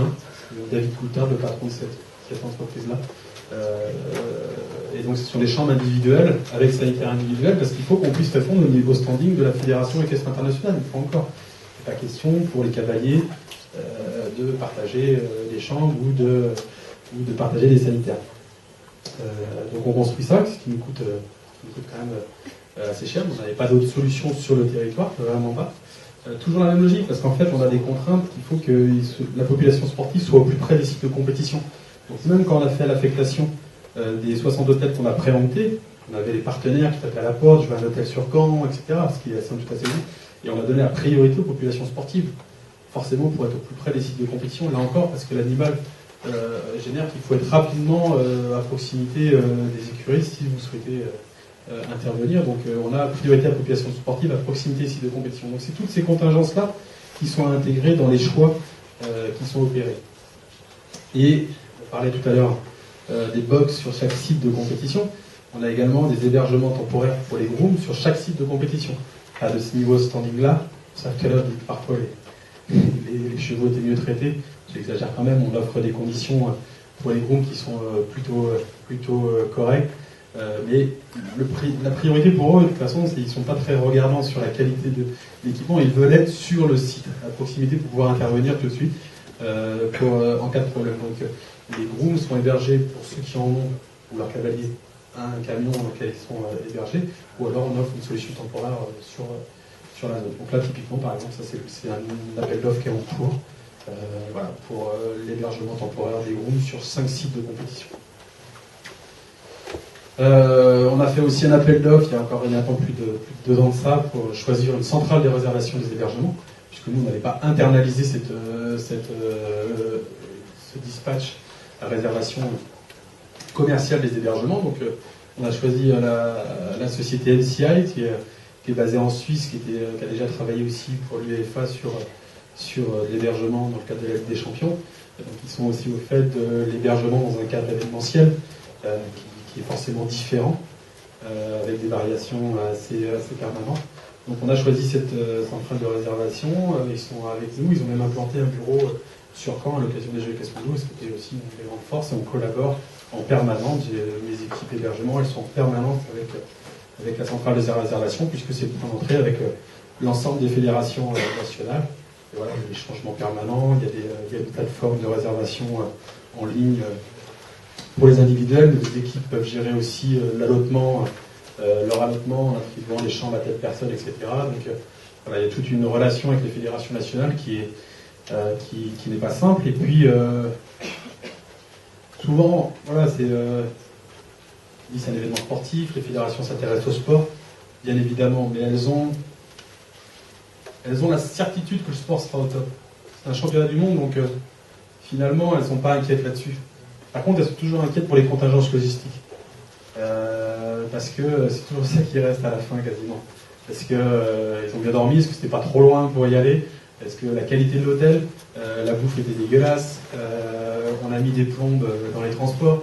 Enfin, voilà, donc finalement le dispositif navette n'était pas régulier alors qu'il nous avait dit qu'il allait être régulier. Et donc on a pris une voiture en dernier recours, etc. pour pouvoir aller sur les sites. Donc ils sont toujours, les chefs de mission des fédérations nationales sont toujours très, très anxieux et très angoissés sur ces questions logistiques. Donc il faut rapidement les rassurer. C'est vrai qu'en mettant en face des personnes solides comme MCI et la centrale de réservation, voilà, ça permet aussi de servir de filtre directement avec le comité d'organisation. Est-ce que vous occupez de l'hébergement du grand public? Voilà, typiquement un exemple où aujourd'hui, ça ne relève pas des prérogatives de s'occuper de l'hébergement du grand public. On n'a pas d'idée des besoins, on a une incapacité de recenser le besoin. Le comité d'organisation ne peut pas s'engager à prendre un nombre de chambres, prendre un risque financier pour le grand public. Donc notre position, elle est de travailler depuis le début très étroitement avec les acteurs institutionnels du tourisme, comité régional du tourisme, comité départemental du tourisme, office de tourisme des Gîtes de France, pour vraiment être un soutien, être certain néanmoins que tous travaillent à ce qu'on puisse offrir les meilleures conditions d'accès à l'hébergement, ou en tout cas de recherche à l'hébergement. Et ça, c'est pas simple, parce que vous avez par exemple les médias qui nous sollicitent alors pour l'hébergement grand public. Qu'est-ce que vous faites? C'est pas à nous de le faire. C'est pas une fois encore comité d'organisation qui pouvons porter ces sujets-là. Néanmoins, voilà, on reste très actif. On a développé une plateforme d'hébergement à partir de la plateforme billetterie, parce que c'est souvent très lié. Les gens ils prennent leur billet, il y a même certains qui prennent leur hébergement avant de prendre leur billet, parce qu'au moins ils ont cette certitude, ils sont plus sûrs d'avoir un billet qu'un hébergement. On a mis en place une plateforme d'hébergement qui est plus une plateforme de mise en relation qui facilite la recherche pour trouver un hébergement. Et là vous avez toutes les bases de données des 3 CDT, bas normand, qui arrivent sur cette plateforme. Vous avez un tuyau de 12, un tuyau de 14, un tuyau de 16, et il a fallu qu'on assemble tout ça. Donc techniquement, ça n'a pas été si simple que ça, mais c'est la première fois que ça s'est opéré, ça. Donc, ça sert aussi à ça, les jeux, à ce qu'il y ait des outils qui soient développés et qui puissent servir maintenant pour d'autres événements. Ça peut servir par exemple aussi pour les commémorations du 70e anniversaire du débarquement. Donc, voilà, nous on est quand même très vigilants sur ces sujets-là, parce qu'on sait que ça va nous revenir dans la figure si on s'en occupe pas aussi un peu, voilà, pour être très clair. Donc c'est toujours, je prends un exemple. Ce matin, on a organisé une réunion avec l'ensemble des institutionnels qui sont cités ici pour réfléchir aux modalités d'une prise de parole collective. Mais nous, on n'a pas de légitimité pour le faire. Mais il n'empêche que c'est nous qui avons initié cette réunion-là, puis pour se dire, voilà, ça se passe bien. On a réservé des hébergements qui ne sont pas trop chers. 80% des fédérations nationales, dont 100% des plus importantes, ont réservé leur hébergement, ont trouvé l'hébergement qui leur convenait. On trouve des solutions dans l'Orne, dans l'hébergement temporaire. On offre de l'hébergement temporaire pour les groupes sur site. Et puis, on a mis en place cette plateforme d'hébergement de mise en relation pour le grand public. Il y a encore de la disponibilité. Passons ce message de façon positive, puisque voilà. Donc là, on impulse quelque chose alors qu'on ne porte pas complètement. C'est très simple, même dans mes propos, mais c'est toujours, voilà, qu'est-ce qui fait quoi? Le qui fait quoi? Et voilà. Là, vous attendez 500 000 spectateurs, une bonne moitié qui va venir hors de Basse-Normandie. Et Étrangers notamment, oui. Notamment d'étrangers, de non-spectateurs. Alors, à la limite, ceux qui viennent de l'étranger qui ont déjà pris leur dîner, comme tu disais, ils ont probablement une solution d'hébergement. Mais là, par exemple, tu l'évalues comment le parc de nuitées du coin pour, alors nous, on a estimé à 55 000 nuitées les besoins pour le grand public. Voilà. Sur des chiffres qui sont des hypothèses, et comme toute hypothèse, elles sont faux. Mais il faut bien qu'on prenne une hypothèse de base, en tout cas, pour pouvoir justement répondre à ces interrogations qui sont légitimes. En plus, systématiquement, vous avez, à l'occasion d'un événement important, qui soit pas nécessairement sportif, la rumeur systématiquement qui circule que c'est complet, ou qu'il n'y a plus rien. Donc, j'étais en une réunion encore avant ce matin, on me dit il n'y a plus rien, il n'y a plus d'hébergement, j'ai appelé, et vous avez appelé qui, où, enfin, etc. C'est la même chose. Alors que, et la réunion d'après, on fait le tour justement, avec l'ensemble des acteurs et des hébergeurs potentiels, et tout le monde nous dit il y a encore énormément de disponibilité. Les gîtes de France, ils n'ont que 20, ils ont encore 80% de leur parc de gîtes qui est disponible sur le territoire. Il y a 1000 gîtes de France dans le Calvados. Donc ça veut dire qu'ils en ont 800 qui sont encore disponibles. Alors pour de la famille plutôt, c'est vrai que si vous cherchez un 4 étoiles sur Caen au pied de l'hippodrome, il n'y en a plus. Ça c'est certain. Et aujourd'hui, notre grand moi, mon grand combat, et pourtant c'est pas le mien, ça ne pourrait pas être le mien, ça doit être ceux de ces acteurs-là, c'est de se dire, mais on a, le Calvados dispose de diversité d'hébergement à même de répondre aux attentes de chacun. On a on est le premier département en France en termes de chambres d'hôtes. On est, je citais le nombre de gîtes de France, il y a des résidences de tourisme, des villages vacances, de l'hôtellerie de plein air. Je prends tout le temps le même exemple, vous êtes une famille hollandaise, vous avez une semaine aux Jeux équestres mondiaux, vous avez tout intérêt à louer un bungalow à Luc-sur-Mer ou un gîte à 30 km de Caen, plutôt qu'essayer de trouver un hébergement sur un hôtel sur Caen. Donc on a cette possibilité-là. Par contre, c'est marrant, tiens, par exemple, parce que tout à l'heure, mon expérience à la Chambre d'agriculture, quand je travaillais dans la région des territoires, c'était notamment sur les réseaux de tourisme en milieu rural, aujourd'hui me servent. Ça sur coupe en fait, souvent c'est sur coupe, c'est ça qui est marrant. Et donc ça c'est le message qu'on va faire passer, c'est de se dire, il y a la disponibilité. Et la Normandie n'a pas attendu les Jeux équestres mondiaux pour pouvoir être une destination touristique à part entière. Donc ça existe, donc il y a ce message-là à faire passer. Et puis l'autre message aussi à faire passer, c'est de se dire, événement international, donc évidemment vous ne trouverez pas un hébergement à 100 €, à 5 minutes ou à 3 minutes des sites de compétition, malgré tout le travail qui est fait. C'est-à-dire qu'il y a aussi c'est sur un événement international, faire 3/4 d'heure de déplacement pour aller de son hôtel en tant que spectateur vers le site de compétition, ça n'a rien d'exceptionnel. Ça n'a rien d'exceptionnel. C'est-à-dire tant qu'à un moment, c'est aussi ça qu'il faut remettre en perspective. Évidemment, pas possible de berger la totalité des gens depuis le début sur Caen. Ça, tout le monde le sait depuis, mais ça, c'est jamais été le cas. Quand il y avait les championnats du monde d'athlétisme en 2003 à Paris, tout le monde était hébergé en site universitaire au sud de Paris et relié après au Saint-Denis. Bon, il y a le RER, mais bon, vous n'êtes quand même pas du même côté. Dans les grandes villes, quand il y a eu le championnat du monde d'athlé à Moscou, les derniers en 2013, il y a eu la Belgique qui s'est plaint à la fédération belge, parce que là c'était une population sportive, ils étaient dans un hôtel, ils avaient mis 1h30 pour aller sur le site de compétition, et là il y avait une distorsion de concurrence même avec d'autres fédérations plus importantes qui elles avaient pris un hébergement. La France par exemple, ils étaient à 15 minutes, donc là pour le coup, en plus ça impacte d'un point de vue sportif et presque d'équité pour le coup. Donc là, nous on a travaillé ça vraiment sur la priorité population sportive pour préserver au maximum cette équité-là. Pour le grand public, voilà, c'est pas chez nous.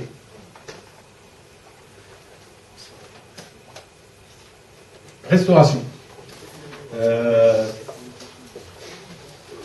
J'ai pas envie de dire que c'est plus compliqué etc. Parce que le transport c'est pas mal, mais la restauration c'est coton. La restauration c'est vraiment coton.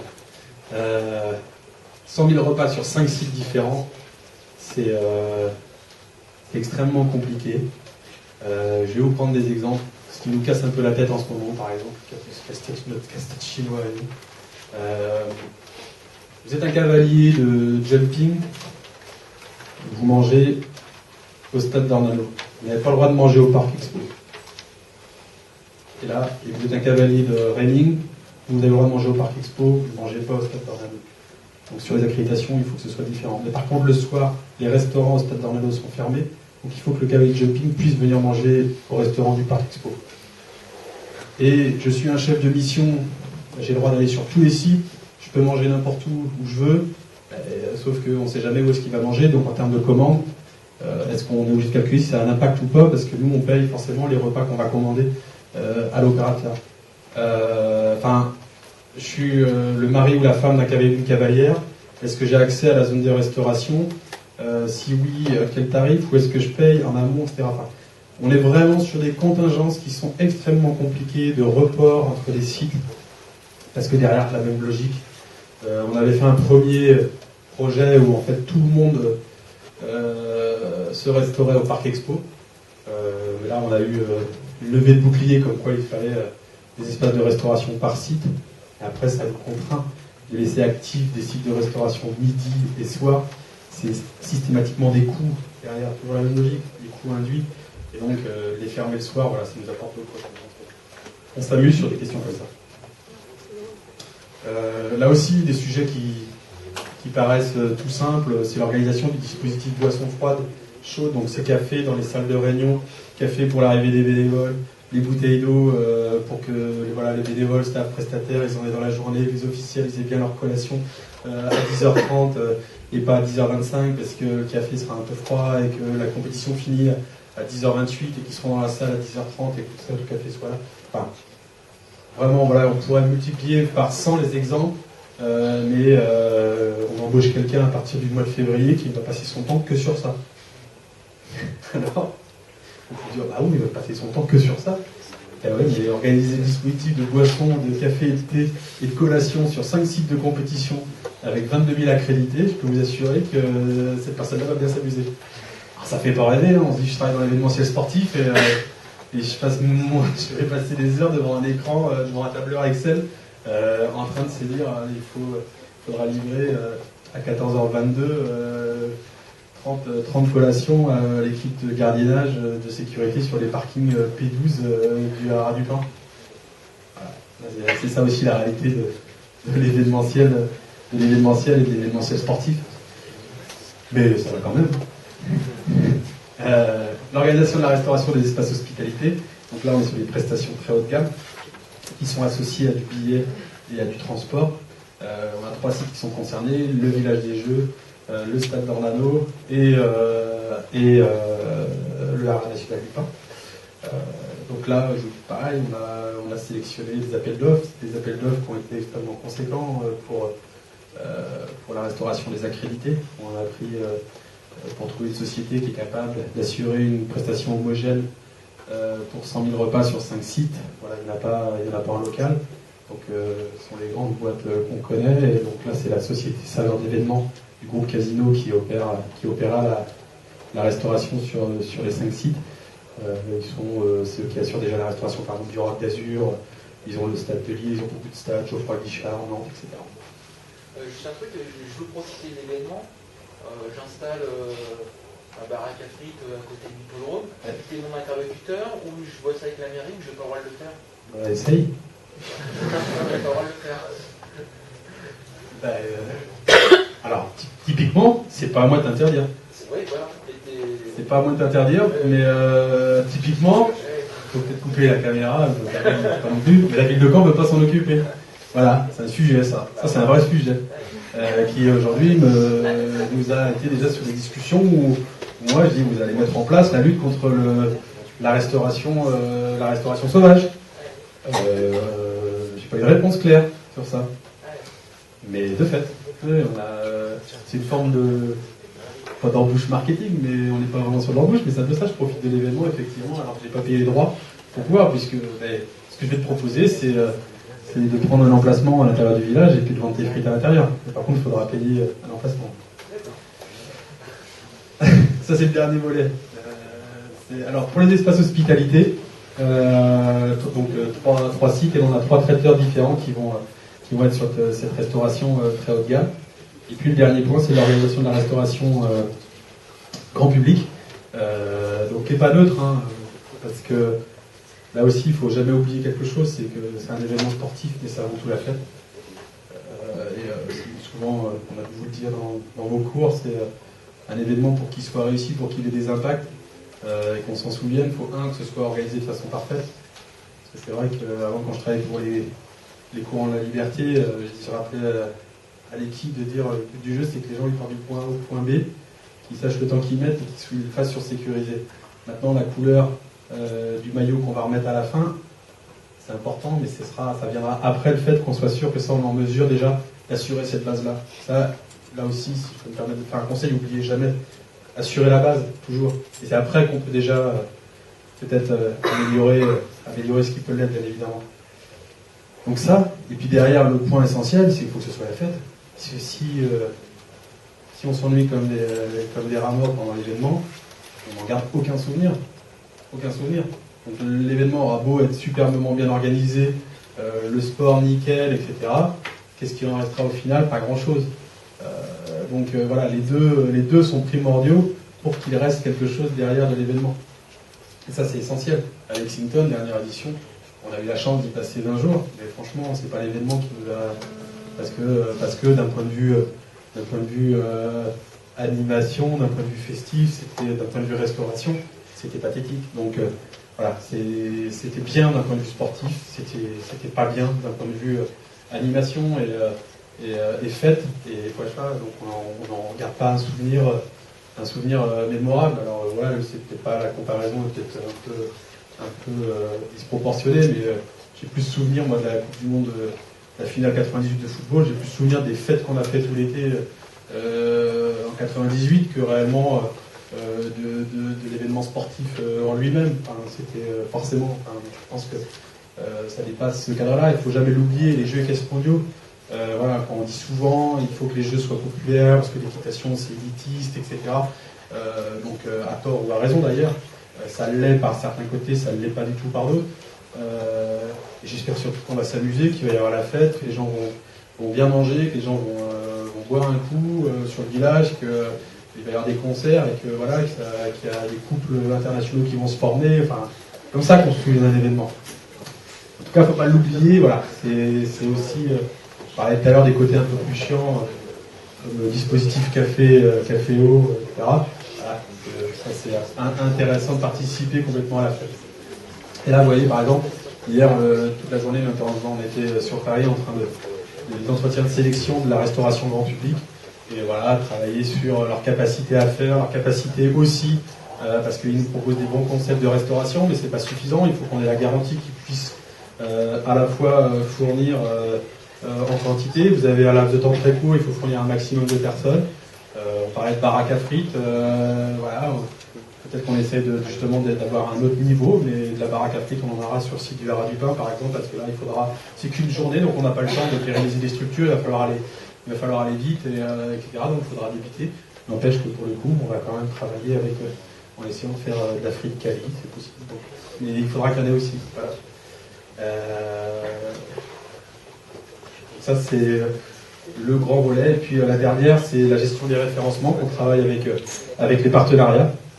Et donc les partenariats, là on est en cours de sélection. Donc, qu'est-ce que c'est un référencement? Ce ne sont pas des partenaires, mais par exemple une marque de soda, on est en négociation avec des marques de bière, pour qu'ils puissent être référencés de façon exclusive voilà, sur l'ensemble des sites. Donc si on a un référencement avec Coca, ce sera uniquement du Coca sur l'ensemble des espaces de restauration sur l'ensemble des sites. Si c'est Pepsi, ce sera Pepsi. Ça m'intéresse. Ah. Je savais que ça t'allait t'intéresser la bière. Je vais au stade quand oui. Je rentre dans le stade, je n'ai pas le droit de boire la bière. Non. Enfin, de la bière sans alcool, je n'ai pas le droit de boire de bière. Là, je vais aux Jeux équestres mondiaux, je pourrais boire de la bière dans le stade.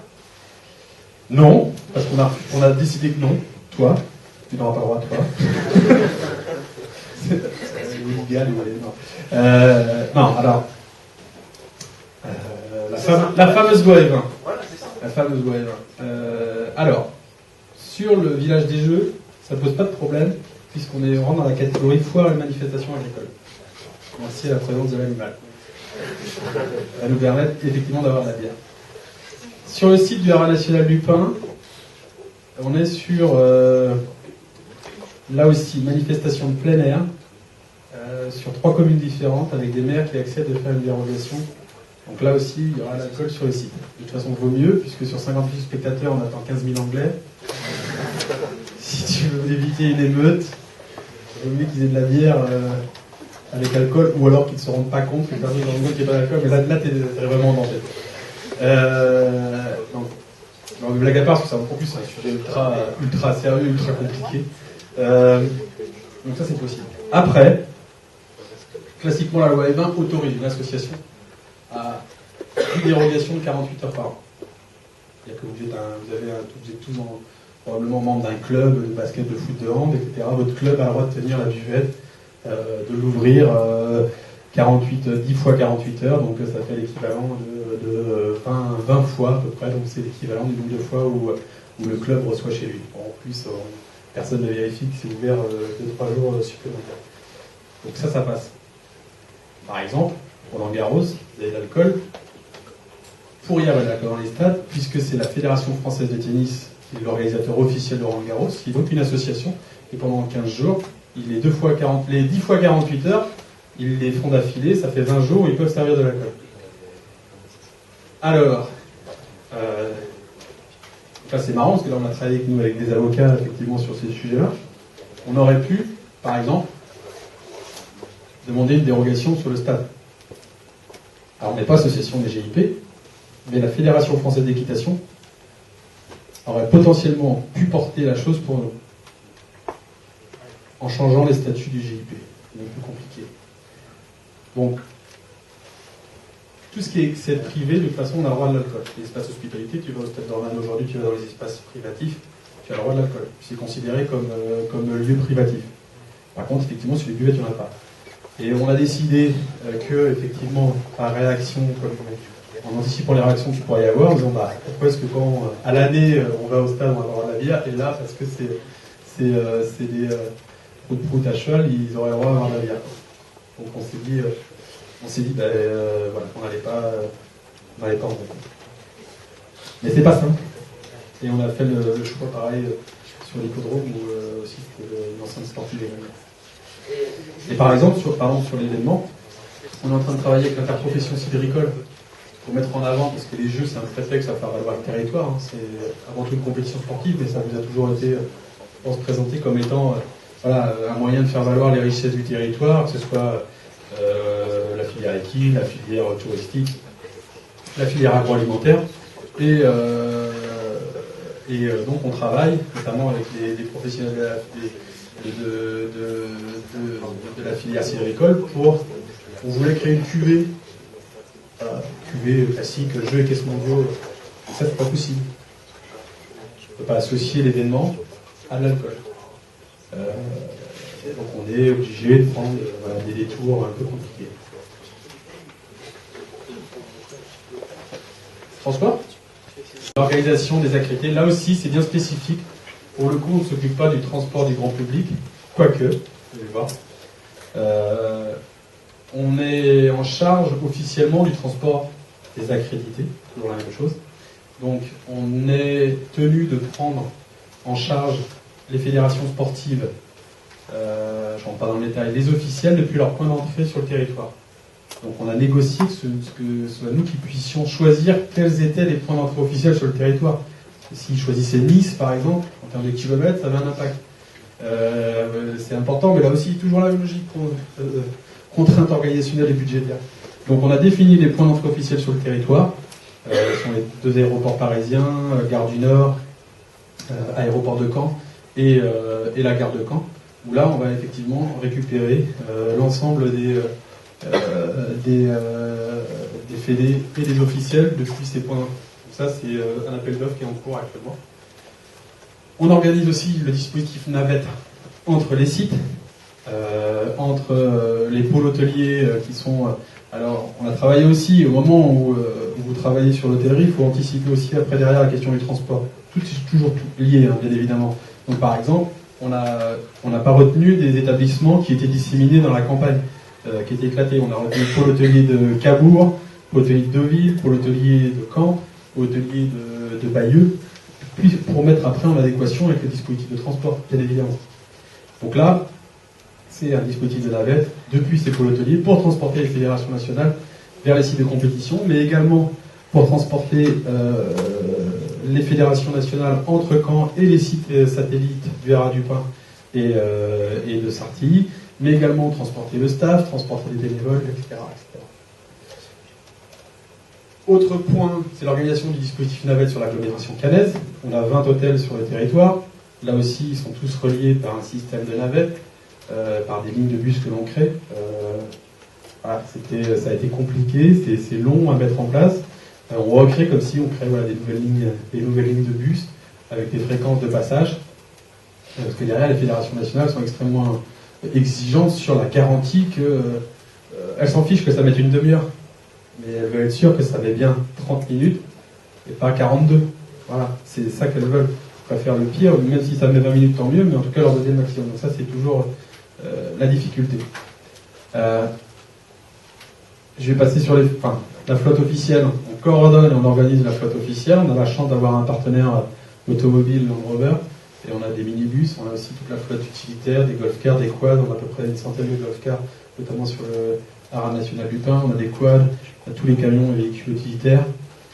Forcément, derrière, toutes les contingences, c'est l'entretien, c'est l'essence. Voilà, vous avez l'équivalent de ces 1500 pleins qui seront faits. Enfin, là, c'est le genre de choses qui voilà, donc il y a une coordination complète de cette flotte. 300 chauffeurs, bénévoles. Voilà, ça vous donne quelques chiffres. Je parlais tout à l'heure des 90 hectares de stationnement. Donc voilà, ça a été quelque chose d'extrêmement compliqué, les zones de stationnement. Puisqu'on a une grande chance avec les Jeux équestres mondiaux, c'est qu'on a un événement qui est en cœur de ville, mais c'est aussi son plus gros défaut. Ou en tout cas, son plus gros inconvénient. C'est-à-dire qu'on est dans un secteur, finalement, avec très très peu de zones de stationnement. Je ne sais pas si vous avez justement, vous regardez sur les nouveaux stades qui sont construits, par exemple, même, vous avez le cas, le stade, je trouve, du Havre est assez un bon exemple, il vient d'ouvrir. Il n'y a pas de zone de stationnement. France Tonga, ils ont raté. C'est très étonnant. Et c'est très étonnant, mais c'est un choix. C'est-à-dire qu'aujourd'hui, on est venu dans un. C'est pas complètement. Enfin, c'est pas complètement. C'est loin d'être idiot. Au contraire, c'est de se dire de mobiliser du foncier qui coûte extrêmement cher sur un territoire pour un match qui se déroule tous les 15 jours, mais toutes les semaines. Ça veut dire que vous utilisez des zones qui ne sont pas utilisées à autre chose pendant la semaine. Donc, on sait que ça va être le bazar pendant 4 heures de temps, enfin aux entrées, aux sorties, et c'est pas grave. Vaut mieux ça. C'est vraiment dans la logique aujourd'hui, en tout cas, qui est souvent retenue. Néanmoins, aujourd'hui, on a quand même des difficultés par rapport à ça, parce qu'on voit là aussi, toujours la logique, contractuellement, des places de stationnement à partir des sites de compétition. Ça a été des discussions très très longues sur l'agglomération caennaise, avec des possibilités de zones de stationnement. Il ne faut pas vraiment qu'on prenne le temps de rentrer dans le détail, parce que je trouve que c'est vraiment symptomatique, la problématique du stationnement. On avait envisagé, pour ceux qui connaissent bien le territoire, de faire des parkings relais sur la zone, l'ancien plateau de Colombelles, puisqu'on disposait d'une zone, donc tout le monde était d'accord là-dessus. Par contre, sauf quand vous avez derrière, comment est-ce que vous reliez le parking de Colombelles au site de compétition? C'est via des navettes, capacité maximum à l'heure de transport 1400 personnes. Vous pouvez garer 20 000 personnes là-bas, vous imaginez, il fallait quasiment 24 heures pour transporter tout le monde. Techniquement pas possible, budgétairement encore moins, mais techniquement pas possible. C'est-à-dire que le parking relais éloigné fonctionne uniquement si vous avez une ligne de RER à proximité avec une capacité à 15 000 personnes à l'heure. Sinon, ça sert à rien. Donc des contingences comme ça, avec en plus comment inciter les gens à ne pas venir se garer à proximité des sites de compétition. On a une ville, alors vous allez me dire, c'est pas des gens qui ont l'habitude nécessairement de venir sur plan, mais quand vous allez voir un match au Stade d'Orlando, tout le monde a son plan pour aller se garer devant tel endroit, etc. Donc pour faire dire aux gens, vous allez prendre des navettes alors que je connais très bien un tel, où je vais dans cette contre-rue, etc. C'est quasiment mission impossible. Et puis pour les autres, ils veulent tout le temps se garer au plus près des sites. Et la ville de Caen n'est pas suffisamment contraignante, quoi qu'on en dise. Il y a trop de places de stationnement à Caen. Donc c'est-à-dire que naturellement, les gens, ils vont essayer d'aller se garer au plus près. Néanmoins, voilà, là aussi pour les contingences et de relations avec la ville de Caen, on a été plutôt inciter à mettre en place un système de parking relais. Donc on aura 3 parkings relais qui seront un à côté d'IKEA. D'accord, on a été plutôt incité. Non, je note la formule, je vois ce qui peut être des mots. Mais parce que c'était sensible. Oui, voilà, c'est ce C'est sensible, c'est très sensible, ce sujet du stationnement. Alors c'est intéressant, puisqu'on peut parler de dépendance, on peut parler aussi non plus. On est quand même rentré dans une période, depuis quelques temps, une période préélectorale. Forcément, les GECAS mondiaux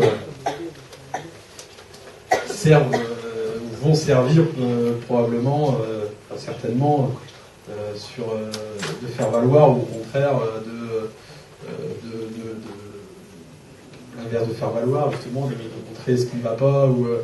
Et aujourd'hui, il est bon ton de dire qu'on ne va pas saturer le centre-ville à l'occasion des Jeux. Voilà. Donc en mettant les gens à l'extérieur, c'est bien. Voilà. Bon, on crée 4500 places de stationnement supplémentaires, plus 1500, donc presque plus de 6000 qui sont activables au moment pic. Donc sur les zones d'IKEA, on crée un parking Beaulieu dans le prolongement de Pompidou, en face de la Ligue de football de Basse-Normandie, et on prend aussi des zones de stationnement sur la presqu'île qui sont reliées par un système de navettes pour pouvoir aller vers les sites de compétition. Donc on offre, sont gratuits, les navettes sont gratuites, voilà, c'est vraiment quand même des éléments incitatifs. Et les parkings accrédités, eux, sont autour des sites de compétition, même si sur le stade d'Ornano, on n'a pas beaucoup de possibilités. Voilà. Et la question du stationnement, elle est vraiment intéressante. Là, on crée une place de stationnement pour 7 spectateurs. Quand, par exemple, le Festival interceltique de Lorient, qui draine 800 000 spectateurs par édition, en crée une pour 100. Ou l'Armada à Rouen, si vous avez l'occasion d'y aller, ils en ont créé une pour 250. Donc, toujours la même question, c'est-à-dire voilà, l'utilité de créer des zones sur un laps de temps assez court. C'est-à-dire que on met souvent même des choses en place. Il ne faut pas oublier que ça ne dure que 15 jours. Et donc, parce que tout à l'heure, je parlais de la gêne de faire une demi-heure, 3/4 d'heure de route. Voilà, pour mettre en perspective, quoi.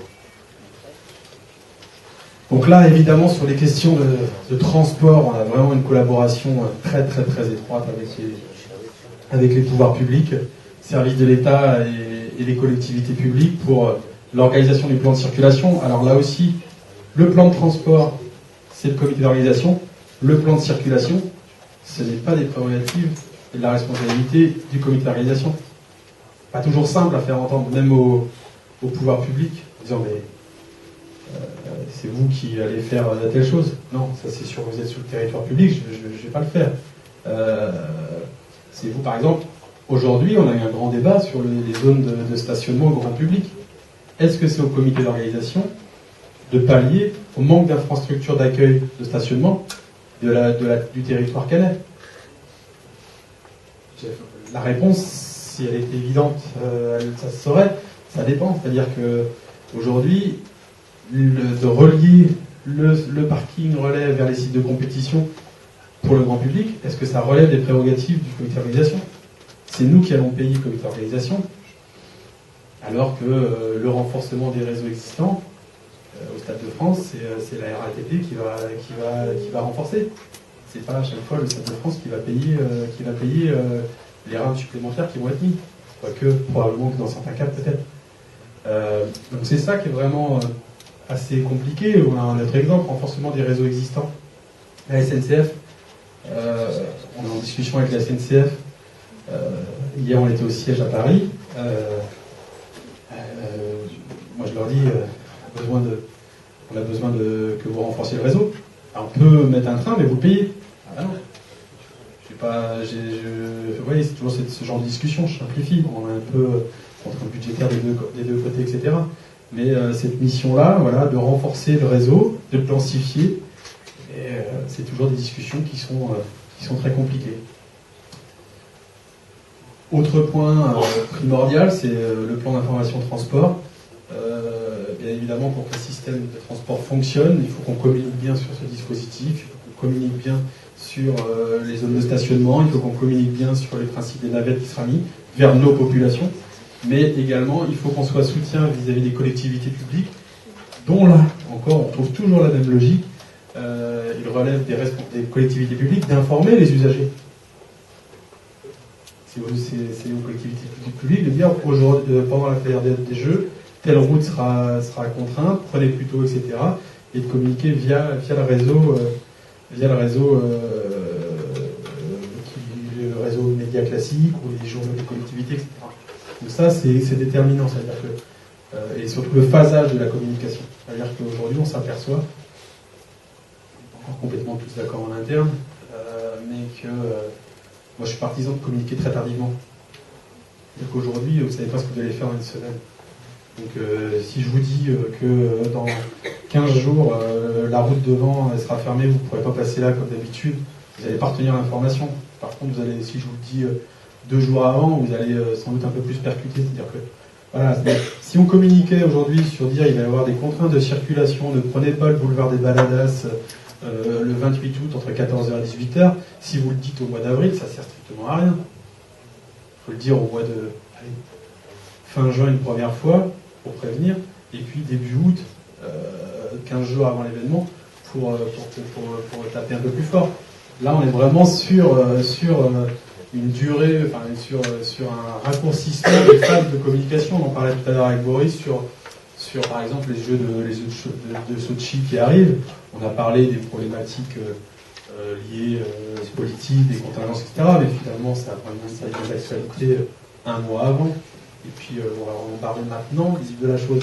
C'est-à-dire que même sur des méga événements internationaux, qui ne sont pas comparables avec les Jeux équestres mondiaux, on a quand même une durée de l'information, de la communication sur ces événements qui s'est complètement raccourcie, quoi. Donc ça, c'est très... Aujourd'hui, j'ai envie de dire, on rassure plus les médias, parce que les médias, c'est eux qui vont dire « Alors, au niveau transport, ça va être le bazar ». Mais finalement, il y a beaucoup de gens, on rassure les médias, mais pas les gens derrière, qui s'inquiètent pour plus que ça, de savoir aujourd'hui, je ne sais pas si dans votre entourage, vous vous êtes beaucoup posé la question, en repas de Noël, savoir comment vous allez circuler pendant les Jeux équestres mondiaux. Enfin, ou alors, vraiment, c'est ennuyeux, vraiment, par exemple. Une petite note, je sais qu'il y a des étudiants de L3 dans la salle, ils ont peut-être cours, auquel cas vous pouvez soit aller rejoindre votre cours si vous le souhaitez, ou si la conférence est mieux que votre cours, je vais pas le dire, parce que j'ai cours, mais ça j'ai pas le dire. Qui va oser se lever là? Non, mais voilà. De toute façon, j'ai bientôt fini. J'espère que vous avez des questions quand même. Donc le dernier point, évidemment, c'était l'incitation au transport alternatif, que ce soit du vélo, que ce soit le covoiturage. Voilà. On a envie, on est aussi obligé d'avoir cette politique-là. Le dernier volet du département logistique, c'est l'organisation de l'accueil, la hotline des Jeux, l'organisation des points infos sur l'ensemble des sites, l'organisation des points d'accueil aéroports et gares, diffusion de documents d'information, on va avoir la cartographie, bien évidemment, plan des sites, les starting lists, et puis l'organisation des services annexes. Là, vous avez bagagerie, objets perdus, espace bébé, etc. Et puis, bien évidemment, sur un événement comme celui-ci, maintenant c'est généralisé, une coordination du plan d'accueil des personnes en situation de handicap, pour être sûr que toutes les personnes peuvent avoir accès au site de compétition, au site de festivité, et puis liaison fort avec la billetterie, puisque c'est eux qui après accompagnent les personnes dans les tribunes. Là, je pense que ça pourrait presque faire l'objet d'un cycle entier de cours dans le cadre du cursus. C'est le phasage d'un projet comme les Jeux équestres mondiaux. Je l'ai un peu esquissé dans mes propos. C'est forcément, comme presque une paraphrase, Léonas, un projet très phasé. Ouais, vous avez en fait dans le projet des phases. Alors moi j'ai la chance en plus de l'avoir depuis le début. Depuis la candidature, vous avez des phases à un moment d'inertie aussi. C'est-à-dire que le projet il se porte tout seul. C'est-à-dire que ça. Et puis là, tout d'un coup, depuis le mois de janvier, depuis qu'on est revenu de congé, ça s'est accéléré, mais puissance 10, mais on le savait par rapport à décembre. Et c'est très intéressant, voilà comment il y a des périodes de négociation, il y a des périodes très opérationnelles, il y a des pics au moment du recrutement RH. On a été longtemps 4, on est passé d'un coup à 12. On a été très longtemps 12, on est passé d'un coup à 40, on est très longtemps à 40, on est passé d'un coup à 70, on est resté à 70, 90, puis là maintenant voilà. Enfin voilà, c'est très très phasé, il faudrait vraiment rentrer dans le détail, en tout cas c'est vraiment intéressant. Là aujourd'hui, ce qui n'est pas simple, c'est d'opérer la bascule sur site, d'opérer la bascule opérationnelle. On a souvent tendance à dire que nous on est en transversal, comme ça. Voilà, là, tout ce que je vous ai présenté c'est du transversal. Et puis maintenant il va falloir que ça bascule sur site. Donc là, période fonctionnelle, celle où on est encore aujourd'hui, mais qui se termine, c'est la définition des dispositifs. On en a parlé d'évaluation des besoins, quanti, quali.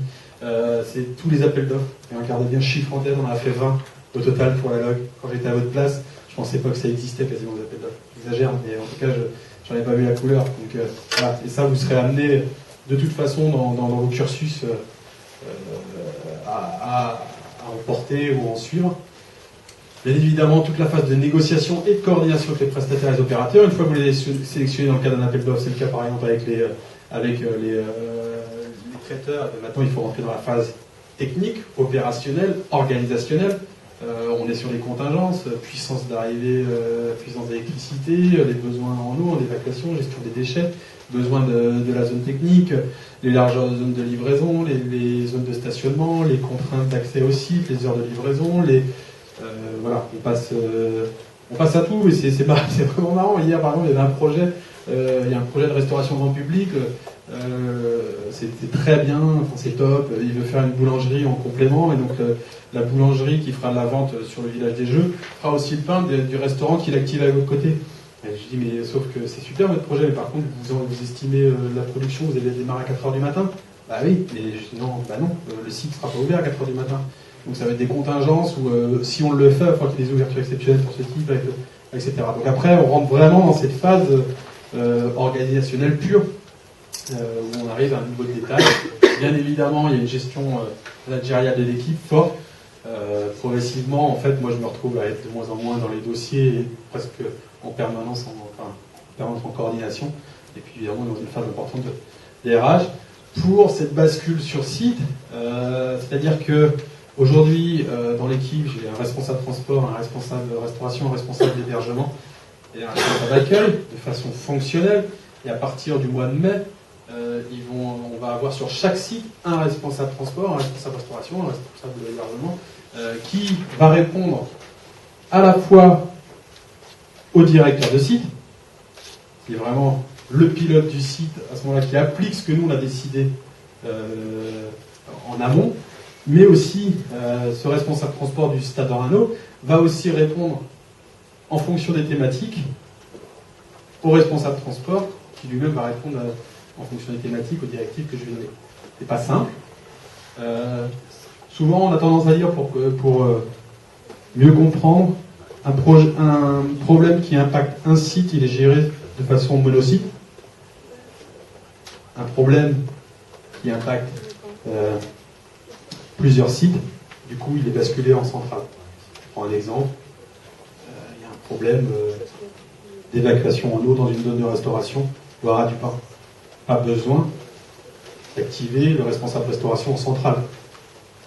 Ça n'a pas d'intérêt, ça se gère sur un monosite de façon simple. Par contre, si on a un problème de qualité sur les produits qui sont à la fois au ras du pain et à la fois au Stade d'Orano, on n'est pas conforme par rapport à ce qui a été convenu au contrat. Là, pour le coup, c'est plus une thématique qui concerne le site, ça vient en centrale, puisque là, on a plusieurs sites qui sont concernés. Tu parles des sites, j'ai vu, tu vas bientôt recruter les responsables de site. Alors, c'est pas moi, c'est ma chef, qui est la directrice d'opération, qui recrute effectivement les directeurs de site. Il y en a deux qui sont arrivés, un pour le Stade d'Orano et un pour le village des Jeux. D'accord. Donc, avec qui on travaille. Et c'est effectivement un peu la phase qui n'est pas simple, parce que qui fait quoi au final? C'est-à-dire qu'à un moment, moi j'ai par exemple, je ne parle pas du orange en plus, mais il faut que je ravale ma frustration. Je suis quelqu'un de très opérationnel qui aime beaucoup être sur le terrain. En phase d'événement, je fais quasiment pas y être. C'est-à-dire que je vais me retrouver sur un poste, ce qu'on appelle en centrale, en coordination, au sein de principal des opérations. Finalement, j'exagère un peu, mais à attendre que le téléphone sonne, enfin un problème, quoi. C'est dans le meilleur des cas. Donc, il sera où central? Vous allez dans les bâtiments montés ou tu seras sur site quand même ça, c'est un peu la guerre. Non, on sera sur site. C'est pas possible. De toute façon, c'est pas possible. Tu ne feras pas rester en centrale. ça fait 6 ans que je travaille sur l'événement, tu vas arrêter dans mon bureau. J'ai regardé ça sur Equidia. Je vais me faire passer pour un spectateur. Alors voilà, donc apparaissent les CPO, les CPT, les CDO, les CPTA, les PCC. Voilà, j'ai mis un petit smiley parce que ça nous fait rire tout ce jargon. Voilà, on pourrait dire ça sert à rien, tout ça effectivement. Et puis voilà, évidemment, le CPTA c'est le centre principal des titres et accréditation, le PCC c'est le poste de contrôle et de commandement, le CDO c'est le centre des directions opérationnelles, le CPT centre principal des transports, le CPO le centre principal des opérations. Donc chaque CDO reporte au CPO. Voilà, donc il y a toute une organisation. Je l'ai fait très court parce que vraiment ça nécessiterait une explication de texte par un dispositif. Mais c'est effectivement une période là aussi d'événement qui est étonnante. C'est-à-dire que vous avez presque sur ce type d'événement, vous avez des gens qui n'y avaient jamais travaillé avant, qui d'un coup prennent le site et j'ai envie de dire se l'accaparent. C'est pas, mais en tout cas on prenne la direction. À un moment vous avez l'impression de l'agent, c'est moi qui m'en occupais là. Et un petit peu, j'exagère le trait, mais c'est cette bascule-là, elle est complètement logique forcément quand vous avez multi-sites, c'est évident. On peut pas, on est obligé d'avoir ce dispositif-là, puisque si vous avez un problème au Haras du Pin, vous pouvez pas à la fois au Haras du Pin, au Stade d'Ornano, au village des Jeux, etc. Donc il y a évidemment cette organisation-là est impérative. Voilà très rapidement présenter la fonction logistique. Voilà. C'était peut-être très éloigné de ce que vous pensiez de la logistique ou comme on en parle souvent. En tout cas, voilà, on s'aperçoit souvent qu'on est sur voilà, une masse d'informations, une masse de données, à la fois dans la collecte, à la fois dans la retranscription qui est très très conséquente. C'est vrai que les équipes, j'ai besoin régulièrement de leur dire de vivre avec leur frustration, de ne pas avoir le sentiment de pouvoir être aller au bout des choses, ou en tout cas d'avoir le temps de faire cette petite, avoir cette rigueur ou ce complément, ce temps suffisant pour pouvoir, voilà, alors la perfection en tout cas n'est pas possible. En tout cas, c'est un mot qui n'existe pas chez nous, même si on ne la recherche pas nécessairement. En même temps, ce que je leur dis tout le temps, c'est que ça va se faire. Que ça va se faire. Après, pas tout le temps comme on aurait souhaité que ça se fasse. Peut-être, mais c'est ça qui est le principal, bien évidemment. Merci Paul Vincent. Merci. Alors, finalement, on pense que dans un premier temps, c'est de faire en sorte que l'événement soit délivré, que ça se passe comme sur des roulettes, et finalement, au quotidien, ça se passe jamais comme sur des roulettes, et tu as sans arrêt à gérer un inconvénient, un impromptu, etc.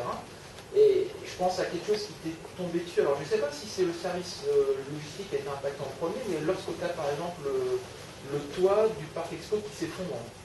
Alors voilà, en interne, ça réagit comment? C'est toi, comment est-ce que ça impacte Alors c'est pas moi directement. Là, c'est vraiment ma collègue des aménagements qui s'occupe de la gestion des sites qui a été impacté. Il s'avère qu'on était tous ce jour-là bloqués chez nous. En plus, moi, j'étais du côté horrible à Douvres pendant 3 jours. Et on avait une réunion en conférence téléphonique, mais qui était prévue à 3h, et l'information est tombée à 3h moins 5. Quoi. Donc on s'est retrouvés tous au téléphone en disant wow.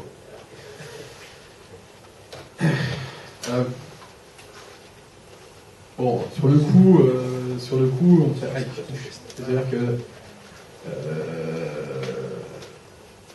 est-ce que c'est à quel point c'est sérieux? C'est surtout ça. Après, là je parle en toute transparence c'est aussi de se dire bon, on a encore le temps de se retourner. Si ça arrive cette année, là ce sera beaucoup plus compliqué, ce genre de choses. Et puis derrière, c'est aussi, quand je disais tout à l'heure ça va le faire, c'est-à-dire qu'il y avait aussi mon sentiment que de toute façon, la ville de Caen fera tout pour que ça se fasse.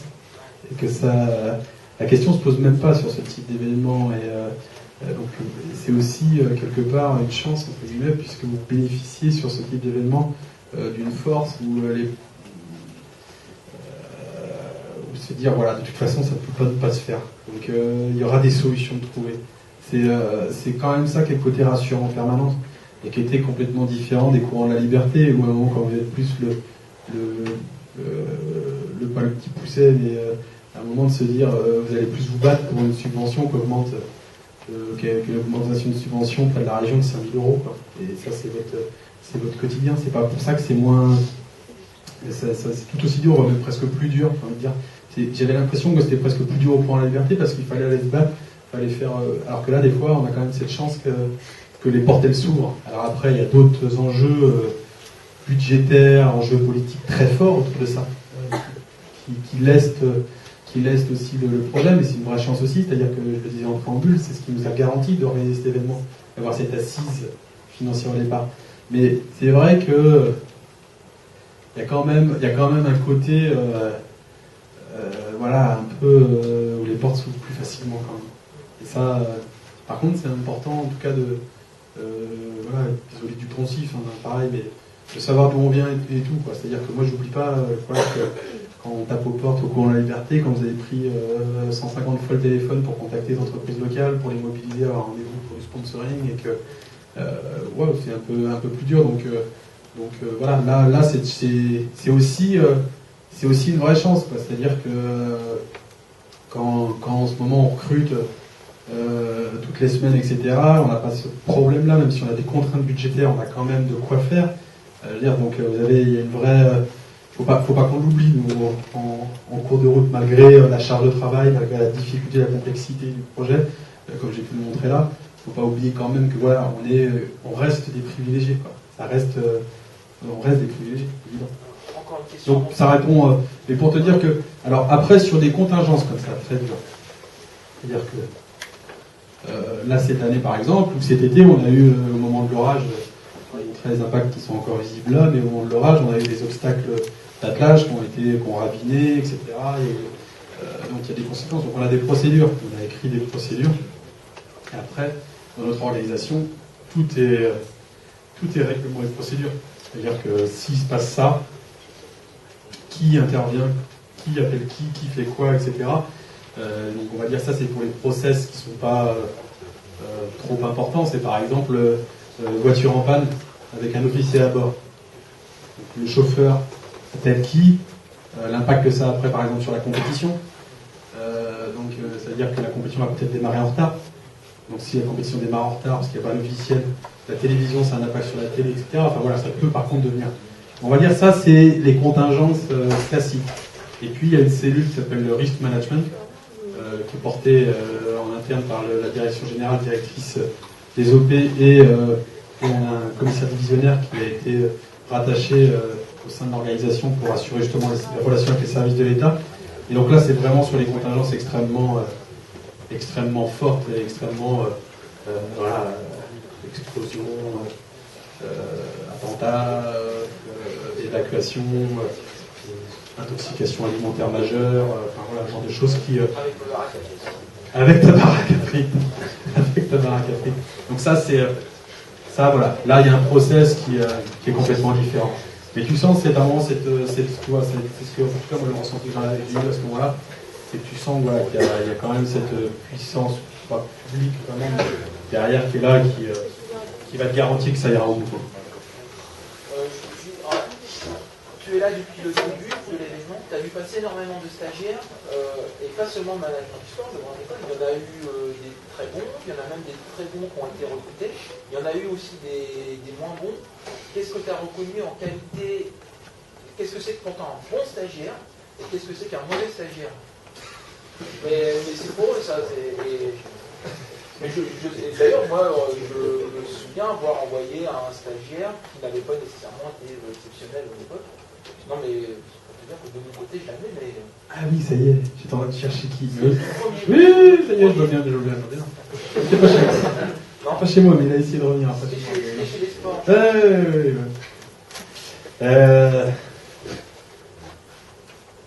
Ouais, mais là, on a Solène qui a été embauchée. C'était chez moi qu'on a embauché. Alors, qu'est-ce qu'on attend Alors, déjà, je trouve qu'il n'y a pas beaucoup. Ça, j'ai toujours été surpris, moi. Mais aussi, peut-être parce que vous n'êtes pas de la région et que vous souhaitez le faire dans votre région d'origine, ce qui se comprend. Mais même quand je travaillais au cours de la liberté, j'étais toujours très étonné parce que on n'avait pas beaucoup de personnes qui postulaient, alors que effectivement, sur l'expérience, en tout cas en termes d'autonomie, j'étais toujours assez étonné. Maintenant, qu'est-ce que j'attends d'un stagiaire? Trop, sans doute, par rapport à ce que elle ou il est capable d'apporter à 22, ou 23 ou 24 ans. C'est-à-dire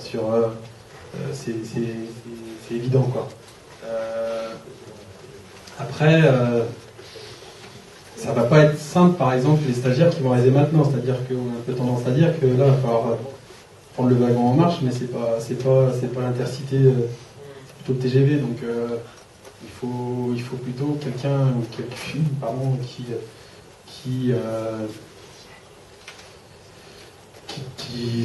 alors c'est un peu dur, mais qui capte vite, quoi. Voilà, et là, va falloir se faire un peu violence. C'est des propos qui n'engagent que moi. Mes collègues auront peut-être d'autres, mais il est important, en tout cas, d'avoir une posture qui. Et c'est dur ce que je dis, et puis en plus, c'est peut-être complètement en plus. Anormal, mais puisque quand vous êtes encore en formation, mais moi j'ai reçu des gens en entretien, c'était pas pour les stagiaires, mais malheureusement, envie de dire que c'est pareil pour les stagiaires, de dire je viens là je suis en formation ou je viens là pour apprendre. Oui, bien évidemment, moi le premier j'apprends encore, mais sauf qu'on recherche des personnes, là on a besoin de quelqu'un qui va faire quelque chose, c'est-à-dire qu'on ne prend pas quelqu'un pour lui donner un stage ou effectivement, on va avoir le temps, tu vas faire un beau dossier, puis on le présentera devant les membres du bureau, et puis voilà, je caricature volontairement, mais là on a besoin de quelqu'un qui, je viens parce que je vais servir à ça. Parce que je vais avoir cette mission-là, et que je vais pas être simplement là pour regarder. Alors c'est super dur, il y a plein de gens qui me diraient, t'es trop demandeur par rapport à ce qu'ils sont en mesure de faire. Ouais, probablement. Mais c'est vrai que là on recherche quelqu'un pour le poste, pour un poste de stagiaire qui va travailler sur le plan d'information transport. Alors ça devrait logiquement être un poste salarié, il faut être très honnête. Bien sûr, des fonctions comme ça, c'est très compliqué. Mais il va falloir vraiment que la personne ou le stagiaire prennent le dossier en main, même si c'est compliqué. Je suis là, pardon, mais je sais qu'il y en a qui ont répondu. C'est dur ce que je dis. Mais c'est ça qui. C'est-à-dire que le temps de formation n'est pas existant, surtout sur cette période-là, quoi. Et voilà, il y a une forme de réactivité, et puis je sais pas encore, hein, voilà, moi j'aime bien le savoir-être. En tout cas dans la posture, en quelque chose.